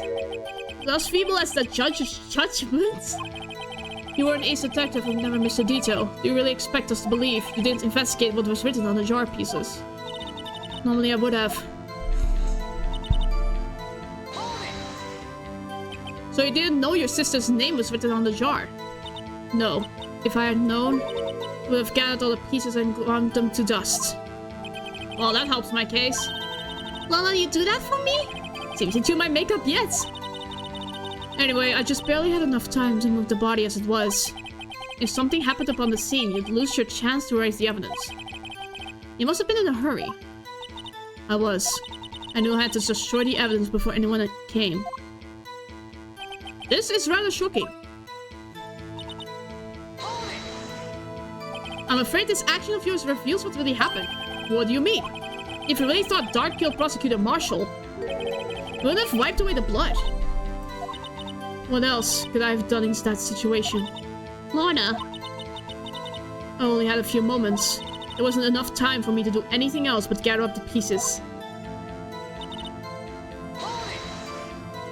But how could you see with the power out? It should have been pitch black in that office. Detective is always prepared, Mr. Wright. Even now I always carry a pocket light and a camera with me. Even I carry a bottle of emergency luminol wherever I go. I never miss anything. I got every last piece. So you illegally rearranged the crime scene? Yes, I don't have any excuse for my actions. I'm so sorry, Lana, I didn't know. I've treated you so badly all this time. It's not too late. There's still plenty of time to make up. After we've gotten to the bottom of this incident. No doubt this day will leave a permanent stain on the history of the prosecutor's office. Her contradictions have surfaced in her testimony. Your sister's really putting up a fight. She must really care about you. Still, she's not doing this the right way. I think I finally figured out the contradictions in her testimony. There's one final possibility that might turn everything around. Wait a second. Save first.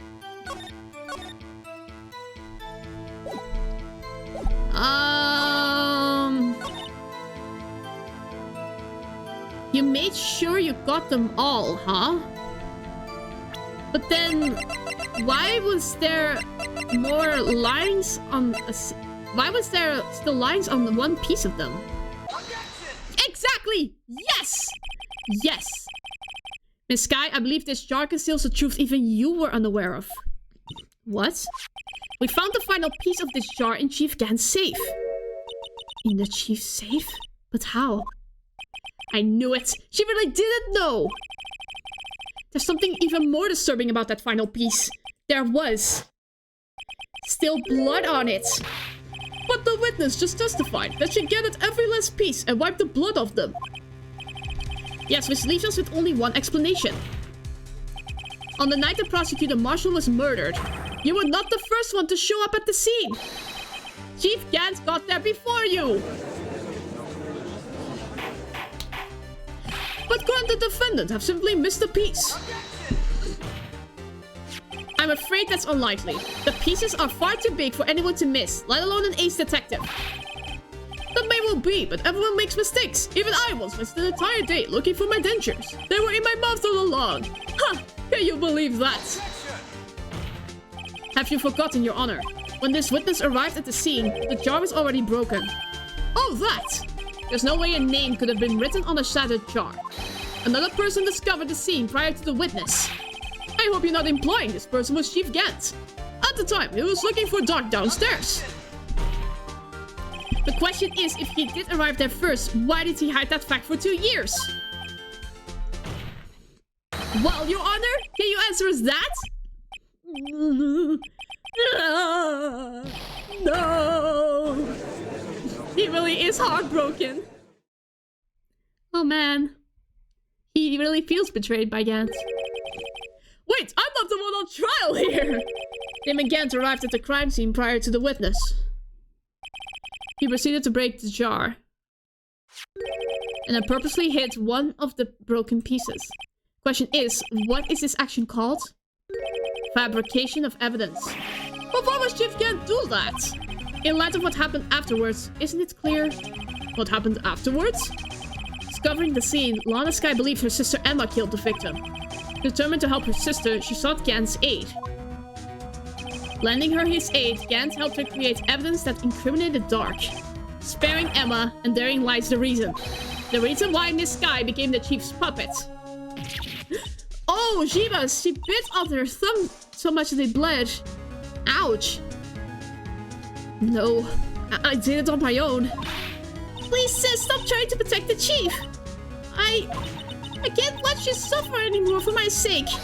No, you didn't. It wasn't you, Emma. You didn't kill anyone. Don't believe anything Mr. Wright says. Defense attorneys make up the most foul lies to defend their clients. Foul lies? Imagine that coming from my own client. I guess you do seem the type who likes to twist the truth. Your Honor, please.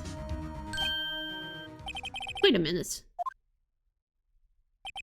What if we're still smack dab in the middle of Gant's trap?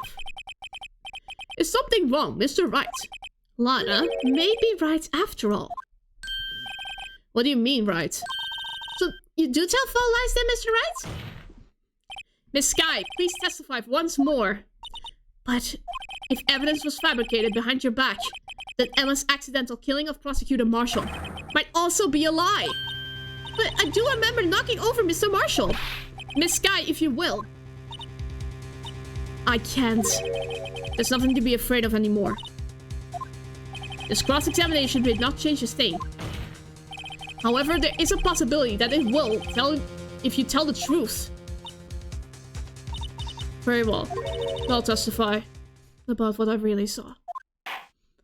Alright, the witness may testify once more for the final time! Final testimony! Final testimony! Am I finally going to be able to eat? When I arrived, I found Mr. Marshall's body impaled on the suit of armor's sword. And my Dark were lying unconscious on the floor nearby. When I saw what had happened, I thought she did it. That's why I erased all the evidence that linked her to the murder. Chief Gant helped me remove the body from the sword and carry it. But if it really was a fabrication, Emma might be innocent. Unbelievable! The body was impaled on the armor sword. You were the only one who saw that, if only you had proof. Actually, I do have proof. I gave it to Mr. Wright just this morning. What? To me? It's a picture I took of the crime scene as I encountered it. I thought it might be needed. But I don't remember receiving a picture like that. Lana must have known. See, Mr. Wright? She really does have faith in you. Very well, Mr. Wright. Please present this picture. I don't remember receiving any pictures from Lana. Let's check the evidence again. The only thing she gave me was this. I can now expect it.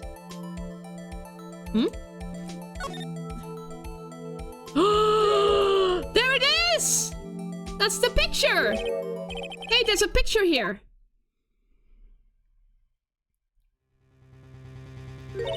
Oh my! This is the actual crime scene! No other detective saw the crime scene like this! Because I contacted the criminals affairs only after I had arranged everything. Mr. Wright! That picture cut out from his vest! Could that be? The cloth we found inside Chief Gant's safe. What's this? This is a handprint, isn't it? Uh-oh. That cloth, it had fingerprints on it. Whosever fingerprints those are must be the real murderer. What? But those fingerprints are yours, Emma. Were your lips turning all purple, Mr. Wright? Anyway, let's get on with the cross-examination. So long as you tell the truth, we should be able to flush out the real murderer. Very well, the defense may now begin its cross-examination.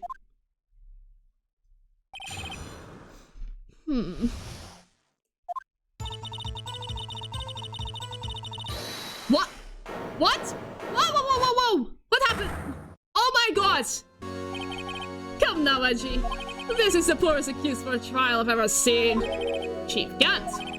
What? Now you want to go make me out as the bad guy, too?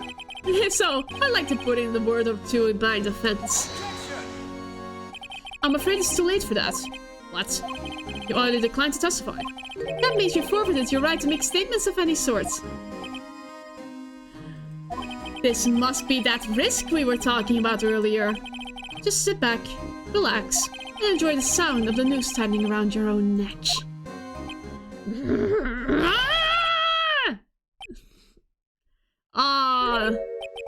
Ha! So what? You think I'm worried? Sorry to disappoint you, but I don't need to make any statements. What do you mean? The evidence will do all the talking for me. Even I can't testify, I can still present evidence. Yes, that's true. Wait, you mean you still have some conclusive evidence? No, I don't, but someone does. Someone? So what's your excuse, Righto?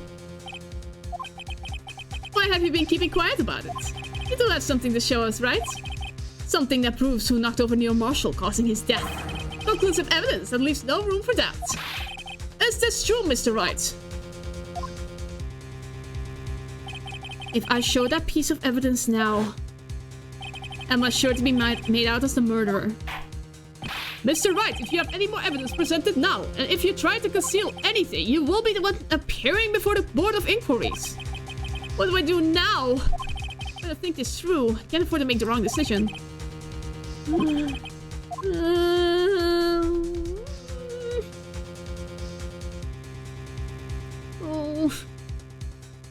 If I show this, it will be game over. I know that immediately. I can't show this. I can't. Your Honor, I don't have any evidence I can present at this point in time. What? You lie! Chief Gant? You opened my safe! I know you took what was inside! The conclusive evidence! I don't know what you're talking about. Mr. Wright, why don't you show them? We found it together. Oh, I see. It's because you know the truth, don't you? You know whose fingerprints are on it. That's why you won't present it. What are you talking about, Chief Gant? Can't you figure it out? Take a good look at this picture. See the victim's vest? Notice anything odd about the chest area? Looks like part of it had been cut for some reason. You mean you had this in your safe? What? That means you, the chief of police, have been concealing evidence! This is going to be the biggest scandal in the history of the police department! Impressive. To be honest, I didn't think you had the gall, Righto. Well, I can't just let you pin me up as a murderer. I'll tell you what really happened. What? You mean to admit you to it?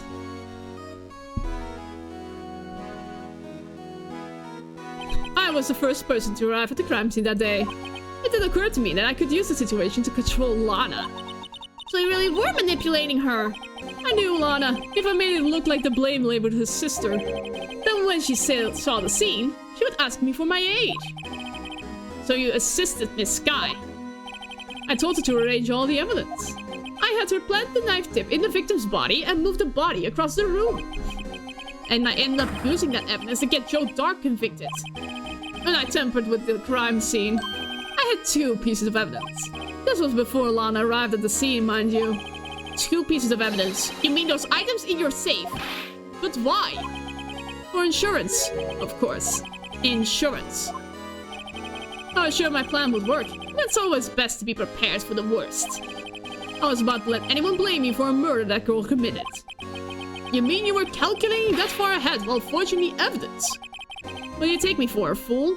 I didn't make police chief by dumb luck. See this jar fragments? I hit the most legible parts of Emma's name. I didn't expect Lana to go and wipe the blood of all the pieces. But if you fabricated all the evidence, what's to say you didn't fabricate the message on this jar too? Ho ho ho. Some people just don't know when to quit today. That's why I kept one more item for insurance. You mean that piece of cloth? Come on, Raito, cough it up already. I know you have it. What are you waiting for, Mr. Wright? So you admit to it then, Chief Gant, that you were hiding the cloth you cut off to the victim's vest in your safe. Yes, I admit it. I didn't want to have to do that, being chief and all. That's a lot better than being betrayed as a murderer. Well, Mr. Wright, what do you have to say for yourself? Just a moment ago, you said you didn't have any evidence that you could present. Foolish move, Raito. You should have shown it then before it was too late. A long battle. But the moment of truth has finally arrived. As long as I don't mess it up. Victory is mine. Show evidence, I guess? Your Honor, I do have evidence to present now. Alright then, let's see his conclusive evidence.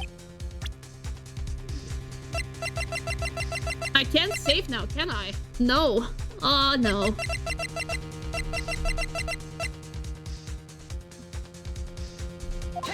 I have to present this. Let me verify this once more. On the day of the crime, you personally cut out this piece of the victim's vest. Oh, yes. Alas, you finally brought it into the open. There's a handprint on this piece of cloth. Your Honor, the prosecution requested to be immediately sent to the lab for analysis. This handprint on the leather. There must have been a strong impact for it to be left so clearly. You mean?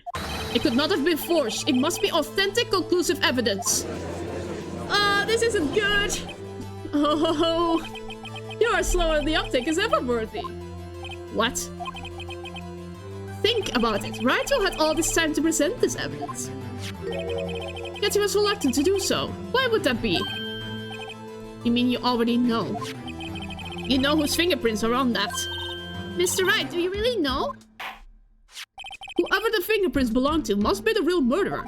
Whose fingerprints are they? Very well. I'll tell you. It should be okay now. Everything proceeding as predicted? Phoenix is thinking ahead of me, even now. Emma. Emma Sky! What? They're mine? I'm sorry, Emma. But why? Why didn't you tell me?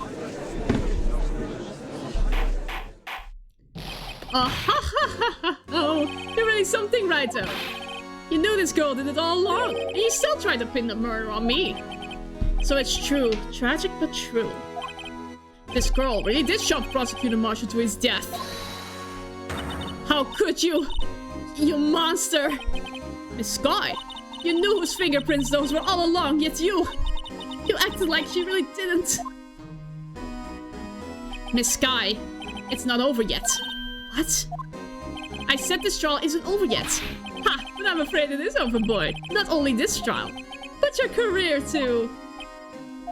You purposely concealed this conclusive evidence. That, my friend, is a serious offense. I'm looking forward to pressing charges after the defendant is convicted. I'll have your badge, boy. He's not faced. What's the matter? Cat got your tongue? Aren't you going to tell us how it feels? How it feels to be the one who single-handedly turned a poor little girl into a murderer. Before I do that, there's just one little thing I have to clear up. Oh, and what's that? Who really killed Prosecutor Neil Marshall? What? Chief Gant, you are absolutely right. This piece of cloth proves who the real murderer is. Who killed Neil Marshall, you ask? It was Emma Sky, wasn't it? I'm afraid that's not possible. You see, this piece of cloth contains a critical contradiction. What? A contradiction? What is this foul babbling about? I'm talking about a contradiction, one that proves who the real killer is. Mr. Wright, this piece of cloth. What What could it possibly contradict? Chief Gant, your tyrannical reign ends here. Behold the piece of evidence that contradicts this cloth. Oh my gosh! The blood isn't interrupted! It's this! And what exactly is this supposed to be? This is the picture Miss Sky took. Take a good look at it. See where the piece of his vest was cut out? Yes, his shirt is showing underneath. It's hard to make out with all the blood on his vest though. Exactly my point. His chest is soaked with blood. That's only natural. His lungs no doubt were punctured. Blood poured out of his mouth. Oh, but that piece of cloth. Wait, there's no blood on it. Since Emma Sky's fingerprints are on this cloth, there's no doubt that she shoved the prosecutor aside. However, Mr. Marshall was not impaled on the sword at the time. No, this is nonsense. Now then, Chief Gant, let me ask you something. Prosecutor Marshall was not impaled when he shoved aside. He most likely hit his head on the ground and was knocked out. If so, then tell me, who could it have been? Who could have arrived at the scene before Miss Lana Sky?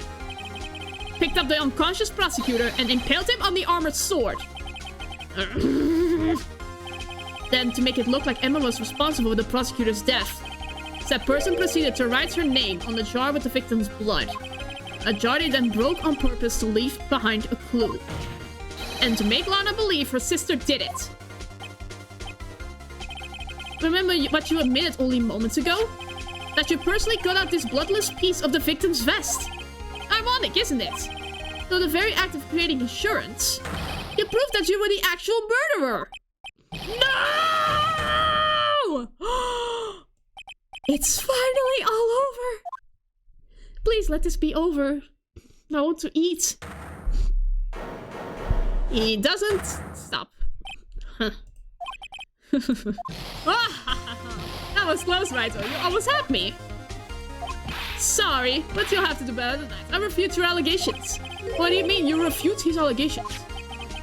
You see, that piece of cloth is illegal evidence. Order, order. What nonsense is this? Illegal evidence cannot be used to convict a suspect. Remember, Aji?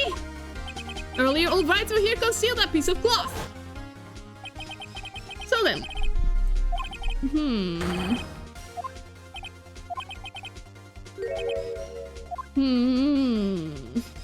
What? How do I get out of that? Well, that's true. The defense did refuse to present evidence. At that moment, that piece of cloth seems to be legal evidence. But that's not fair! Ho ho ho ho. Did you actually think you can best me in court? Looks like the last laugh on you, son. I'm afraid Mr. Gant's claim is legally correct. Well, Mr. Edgeworth. True, illegal evidence cannot be used to convict a person. Assuming, of course, that the evidence is indeed illegal. Well, Mr. Wright. It seems at last that time for me to reveal my plan has finally arrived. Mr. Wright, do you admit to it? That you purposely and legally concealed a piece of cloth? I did not. I admit I refused to prevent it at one point. So the evidence is illegal. No, it isn't, Mr. Gant. Huh? It's not that I didn't present evidence then. It's that I couldn't. What do you mean you couldn't? There are certain procedures involved in presenting evidence. No, Aji, don't listen to his lies. He's nothing but a coward. You can't really believe. There is only one issue left to be resolved in this trial. Is this evidence legal or not? Very well, let us settle this once and for all. Earlier you refused to present evidence. If you can prove your conduct was not in violation of the law, then do so now. Law, you say?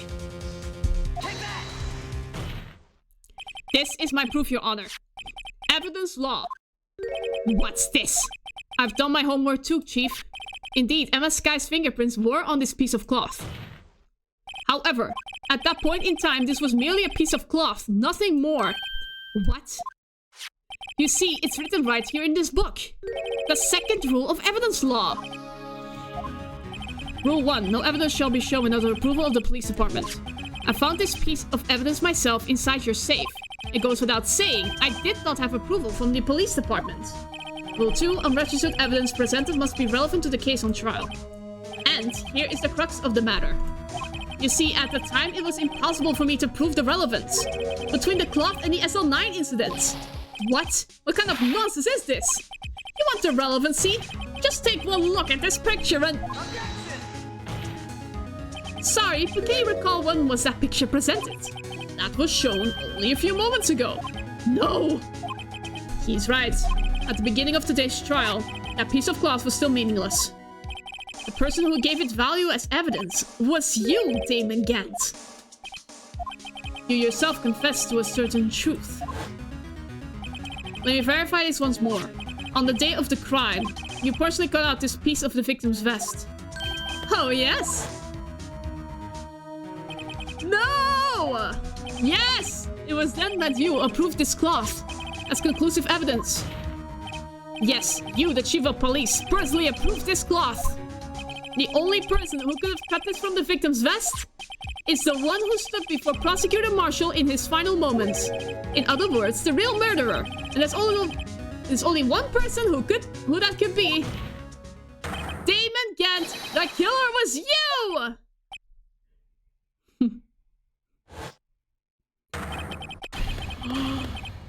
Oh my gosh! Yes! Yes! Yes! Yes! Finally! He's breaking down! He's confessing! Yes! Woohoo!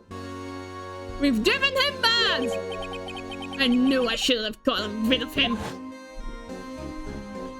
That good-for-nothing scum! For 2 years he's been snooping around the department trying to get something on me! Crimes are being committed every day, yet he insisted on harming me. Well, your crime wasn't exactly petty. He wanted to reinvestigate the case. He recruited Angel Starr, then convinced Bruce Goodman. Detective Goodman? Yeah, that's right. If the evidence is transferred, I'll lose my only chance to find out the truth. Please, you've got to help me. Goodman turned him down, as he ought to. Still, Jake Marshall didn't know when to quit. He stole Goodman's ID card and tried to take the evidence. Goodman came to me that day. He wanted to file a lost item report. I went with him to the evidence room. Then all of a sudden, he decided to speak out. What are you talking about, Goodman? Can you please reopen the investigation, Chief? We can't transfer the evidence out. There are too many questions left unanswered. He opened his evidence locker and he was taking the evidence out. He said, it's not too late. It's going to hand all this over to Marshall. Well, to be honest, I was a bit taken aback by his words. I had a bad feeling when he came to see me, but I never thought he'd bring up SL9. That's when I saw it. That accursed knife.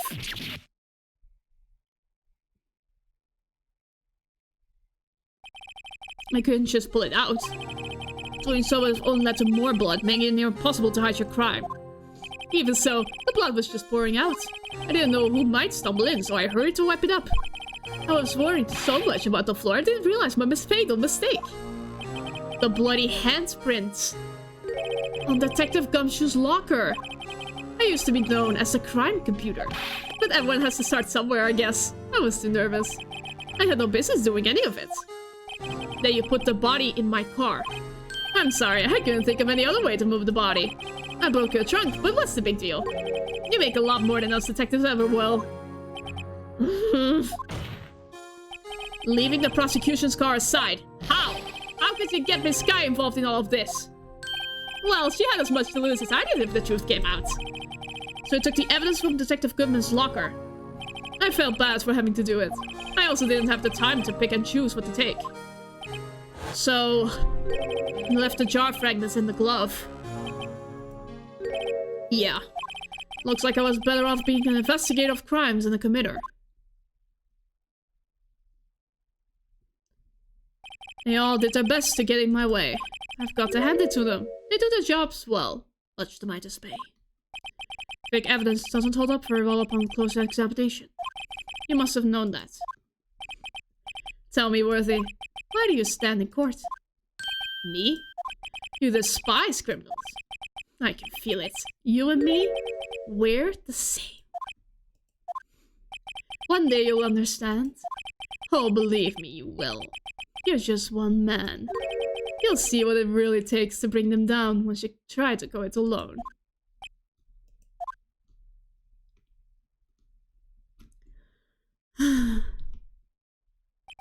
Well, looks like it's time to say goodbye. Oh, Aji. What? Looks like we'll have to cancel that lunch date. Sorry, old friend. Aww. I'm sorry too, David Gant. I knew you as you used to be, long ago. You were once a fine investigator, and an example to others on the force. I'm sorry to learn that you are no longer that person. Those days are gone now, Aji. Thanks for all the memories, though. Don't worry, you'll be fine. Now you have Raito here. And Worthy. With these two around, you can't go wrong. In fact, I can hear them already. The melodious sounds of a new beginning.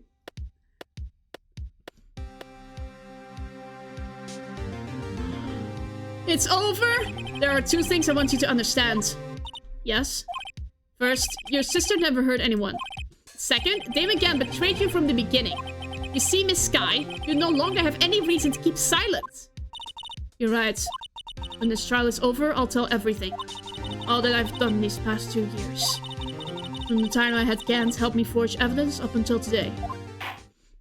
So, it seems all the questions raised in this trial have been answered. I'm sorry, Miss Sky. I couldn't get you out of all your trouble. My, what high standards you have for a rookie. I can see why Mia thought so highly of you. Who knows? A few years from now, you just might make it to the top. Oh! I owe you my thanks, Mr. Wright. Miss Sky. And to you too, Mr. Edgeworth.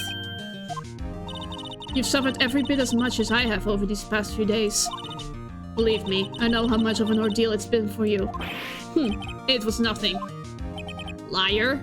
Yeah, I know, the smile was perfect. I was worried about the pressure might break you. And yet, you rose above it all and guided Mr. Wright to victory. You've done well, Mr. Edgeworth. Stop it! I only did my job. In light of this case, it seems a good self-examining is in order for all of us. Miss Sky. Yes, Your Honor. You are innocent of murder. However, although the chief blackmailed you, the fact is you still acted as his accomplice. A trial will be scheduled for these crimes at a later date. Yes, I understand, Your Honor. Is there something amusing about all of this? Why are you smiling? It's been a long time, Your Honor. A long time since I felt free of these heavy chains. Aww. That's so cute. Well, this trial has gone on for far too long already. I agree. Regarding the charge of murder, this court's finds the defendant, Miss Lana Sky, not guilty! Yay! Oh my gosh. We'll have to order takeout later to celebrate. That is all. This court is adjourned.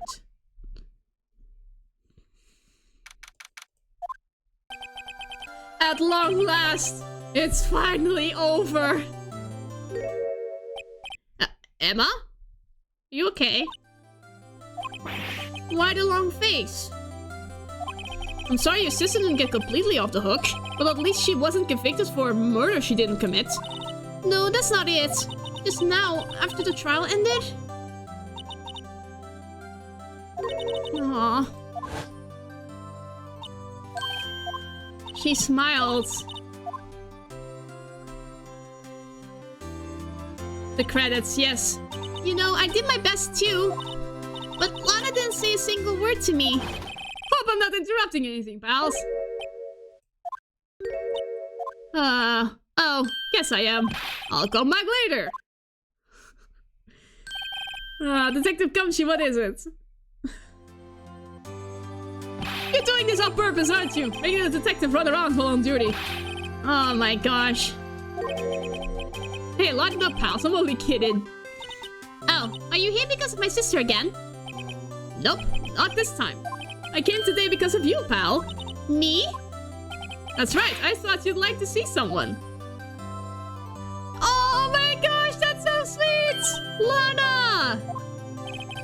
Should you be doing this? She's still under arrest, you know. Well, I won't tell if you won't. Emma, I owe you an apology. It's okay, sis. Don't worry about it. That day 2 years ago was the first time in my life I ever panicked. It was all I could do to keep myself from screaming. All I could think about was keeping you from getting wrapped up in that mess. Sis! I asked Dan to help me cover up the truth. I thought I was doing it for your sake. But now I realize I was wrong. I changed after that day. I had to. It was the only way I could make it through the past 2 years. I knew how much I was hurting you by distancing myself. But I couldn't bring myself to tell you what I did. I was scared. Scared that you'd look at me with those eyes of yours. I was scared of how you'd react if you knew. But sis, you were only doing it for me! No. Huh? I turned my back on you that day. In hiding what I believed to be the truth, I was deceiving you. Sis. I'm such a fool. It took me all this time to realize it. Emma, I'm so sorry. But sis, you don't have to apologize! I'm happy now! You're happy? Of course! You know, sis, I always knew that one day you'd come back. And now you have. Oh, oh, Emma. Emma. Oh, yay! No one can change the past. The only thing we can do is strive to make up for our mistakes. Why must we make up for our mistakes, you ask? Because in so doing, we can find a way back to our rightful path. And it is from there on that we can move on towards a brighter future. At least that's what I felt watching the two sisters make up. Mr. Wright, Mr. Gumshoe. Me? Thank you both for all that you've done. I'm sure we'll meet again someday. Isn't that right, Edgeworth? Edgeworth? Stop hiding and come over here. Why was he hiding? I just came to say, congratulations. Thank you. Thank you, Mr. Edgeworth. Right, well, I'll be going now. He's too bashful. Mr. Edgeworth, I hope you don't blame yourself for what happened. We were the ones who acted corruptly, not you. It's too late for me. No matter what anyone may say, I realized today that I can't correct my mistakes. Mr. Edgeworth? Not only that, but I don't even trust myself anymore. Chief Gant was right. One day you'll understand. Oh no. I do despise criminals. I plan to dedicate my entire life to fighting them. But in order to fight crime on my own, I'd need a weapon. It's scary, but I've known that to be true for quite some time now. But Edgeworth, who knows, given enough time, I might have to try to pull something like Chief Gant did. That thought terrifies me. That's why I can't continue on as a prosecutor. No! Edgeworth, don't you understand? They met Gant and your mentor, Manfred von Karma. Hi, Magmalizer. We're both the best of the best when it came to fighting crime, but they both made the same mistake. You said in order to fight crime on my own, I need a weapon. That may be true, but think back to the day's trial. You weren't alone. You had me! You were working together with Mr. Wright. Because of that partnership, you were able to present evidence that otherwise would have gone undiscovered. Isn't that right, Mr. Wright? Huh? What? Yeah. What is this? A pop quiz? Come on, Mr. Wright. Show him what Lana's talking about. Evidence, huh? Something that neither Edgewood and I will be able to find on our own?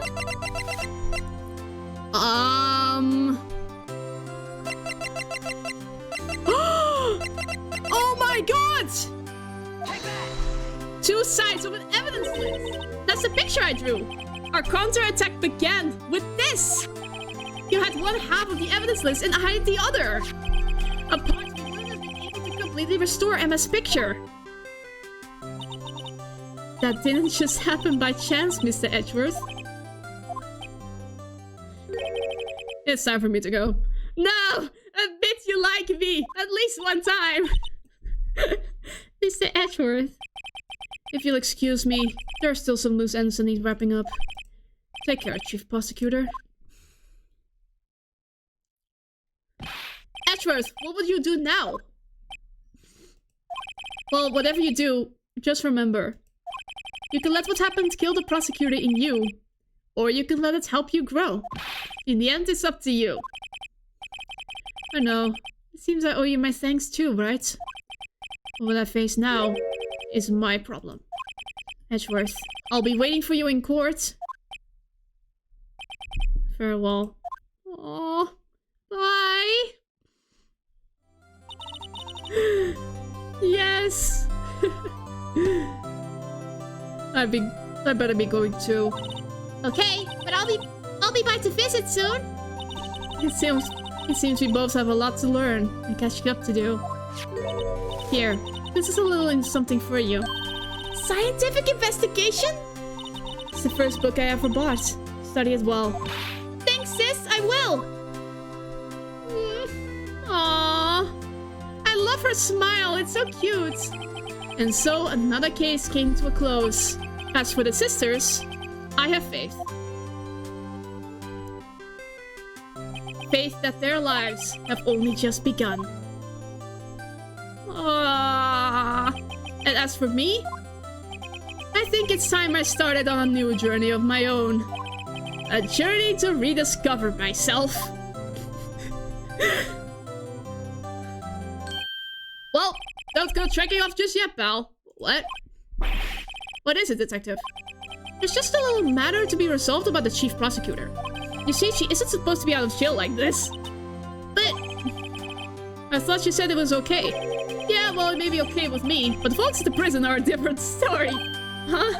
Basically, I had to bribe a guard in order to sneak her out for 30 minutes. Believe me, it wasn't cheap either. Huh? Way to go, detective. I didn't know you had a wild side. Yeah, well, you see, Mr. Wright here is the one who'll be footing... Are you... I don't have money to even pay rent, Scumshoe, now. Huh? What, do you think I could afford it with my salary? You gotta be kidding me, pal. Huh? Thank you, Mr. Wright. You're the best. Why is it? I suddenly feel like I want to scream. Hey, I got an idea. Why don't we all go pay for it off together? Yeah, that's a great idea. Come on, guys. Let's go. Credits! Thank the Lord for credits. I can breathe. I arranged for a friend of mine in Europe to take care of Emma. I hope she'll be pleased to study under the top coroner. As for me, this affair has pretty much ended my days at the prosecutor's office. Still, I'll manage to find my way back to the field somehow. Then I'll be able to investigate the crimes together with Emma. Aww. Yeah, let's hope she pays well, indeed. Otherwise, I will have to move on from my office. Ah, yes, indeed. Yikes, I thought it was a golem for a moment there. In the end, though, they overlooked my authorized investigation of the chief's office. If he penalized you anymore, it'd be worse than firing you. Yep, that's what they said. Just goes to show, you can't shake me off that easily. He kept his job, yay! Oh man, my parents... Yeah. They wanted to order food tonight, but I delayed them a lot tonight, I believe. I'm sorry, my parents. But Yeah. That's my consequences for my actions, I guess. But I wanted to finish it. I wanted to do something else. Hello, Meekins. My new mission is to guard the main entrance to take care of Billy. Can you believe it? I've been demoted to security guard. My partner's keeping an eye on the entrance for me today. I'll show them though. Someday I'm going to make a detective. Yes, sir. Then I can be just like that Dick Gumshoe. Yeah. But depending on how busy the place are we're ordering from, it will take a while. Normally we'll order from like an hour or two before even to make sure we're on time.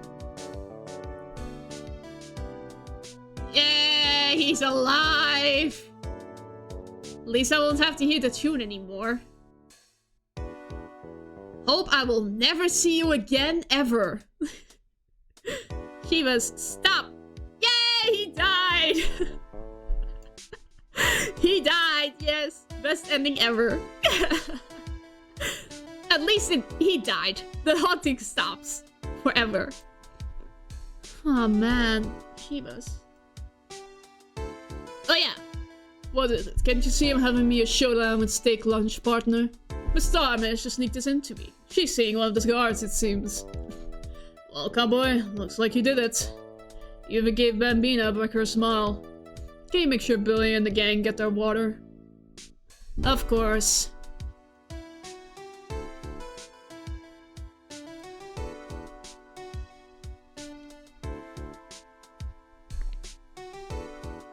Looks like we won't be seeing each other for a while. As for a farewell gift, I put a new meal on the menu, the right way lunch. The top layer tastes as bitter as defeat, but the bottom layer is as sweet as victory. Kids seem to take the turnabout theme. It's a hot seller around exam time. Just make sure not to eat it backwards. Good for her. Her attitude is a bit stingy, but she holds her grudge a bit too high. But she helped us. She actually helped us a lot in case of the backstory.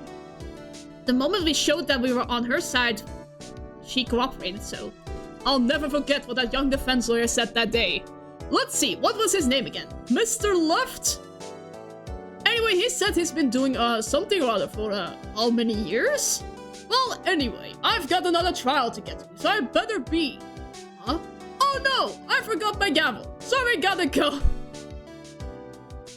Aw, bye, Judge. I'll miss you. It was nice playing the judge with his bombastic voice. Hope my voice impressions were a bit entertaining. I know I can be a bit still have my one voice tone all the time, but I try my best to make it different. Ah, nothing soothes the soul like fresh country air. Still, sometimes I do miss hearing you and your objection. Still, I can't go back until I'm a full-fledged spirit medium. Mystic Maya afternoon training's about to begin. Coming! Well, see you around, Nick. Yeah, there is a prequel, but I'm not gonna play it for a while. Yeah.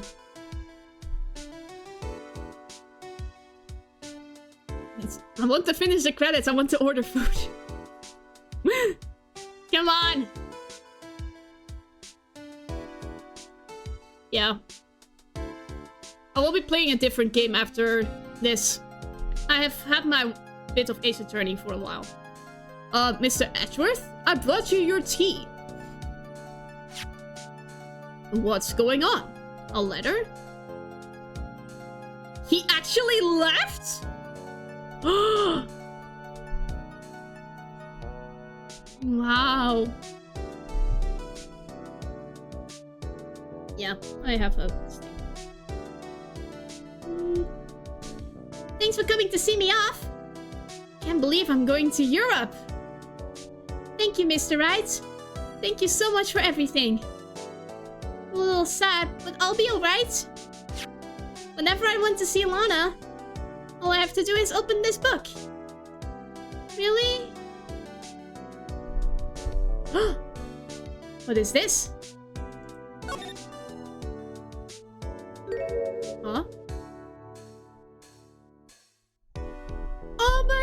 gosh! Aww! What a perfect thing to end on. Aww. Yeah. But I've had my fill for Ace Attorney for a while, unfortunately, so I'm gonna be streaming some other things for a bit. I will be getting back to Ace Attorney eventually, maybe in a couple of months, but yeah. I'm happy.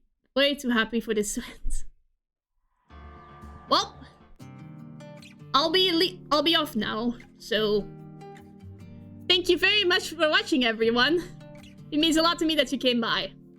And yeah, I hope you'll come by next time when I play something else than Ace Attorney. So, bye-bye!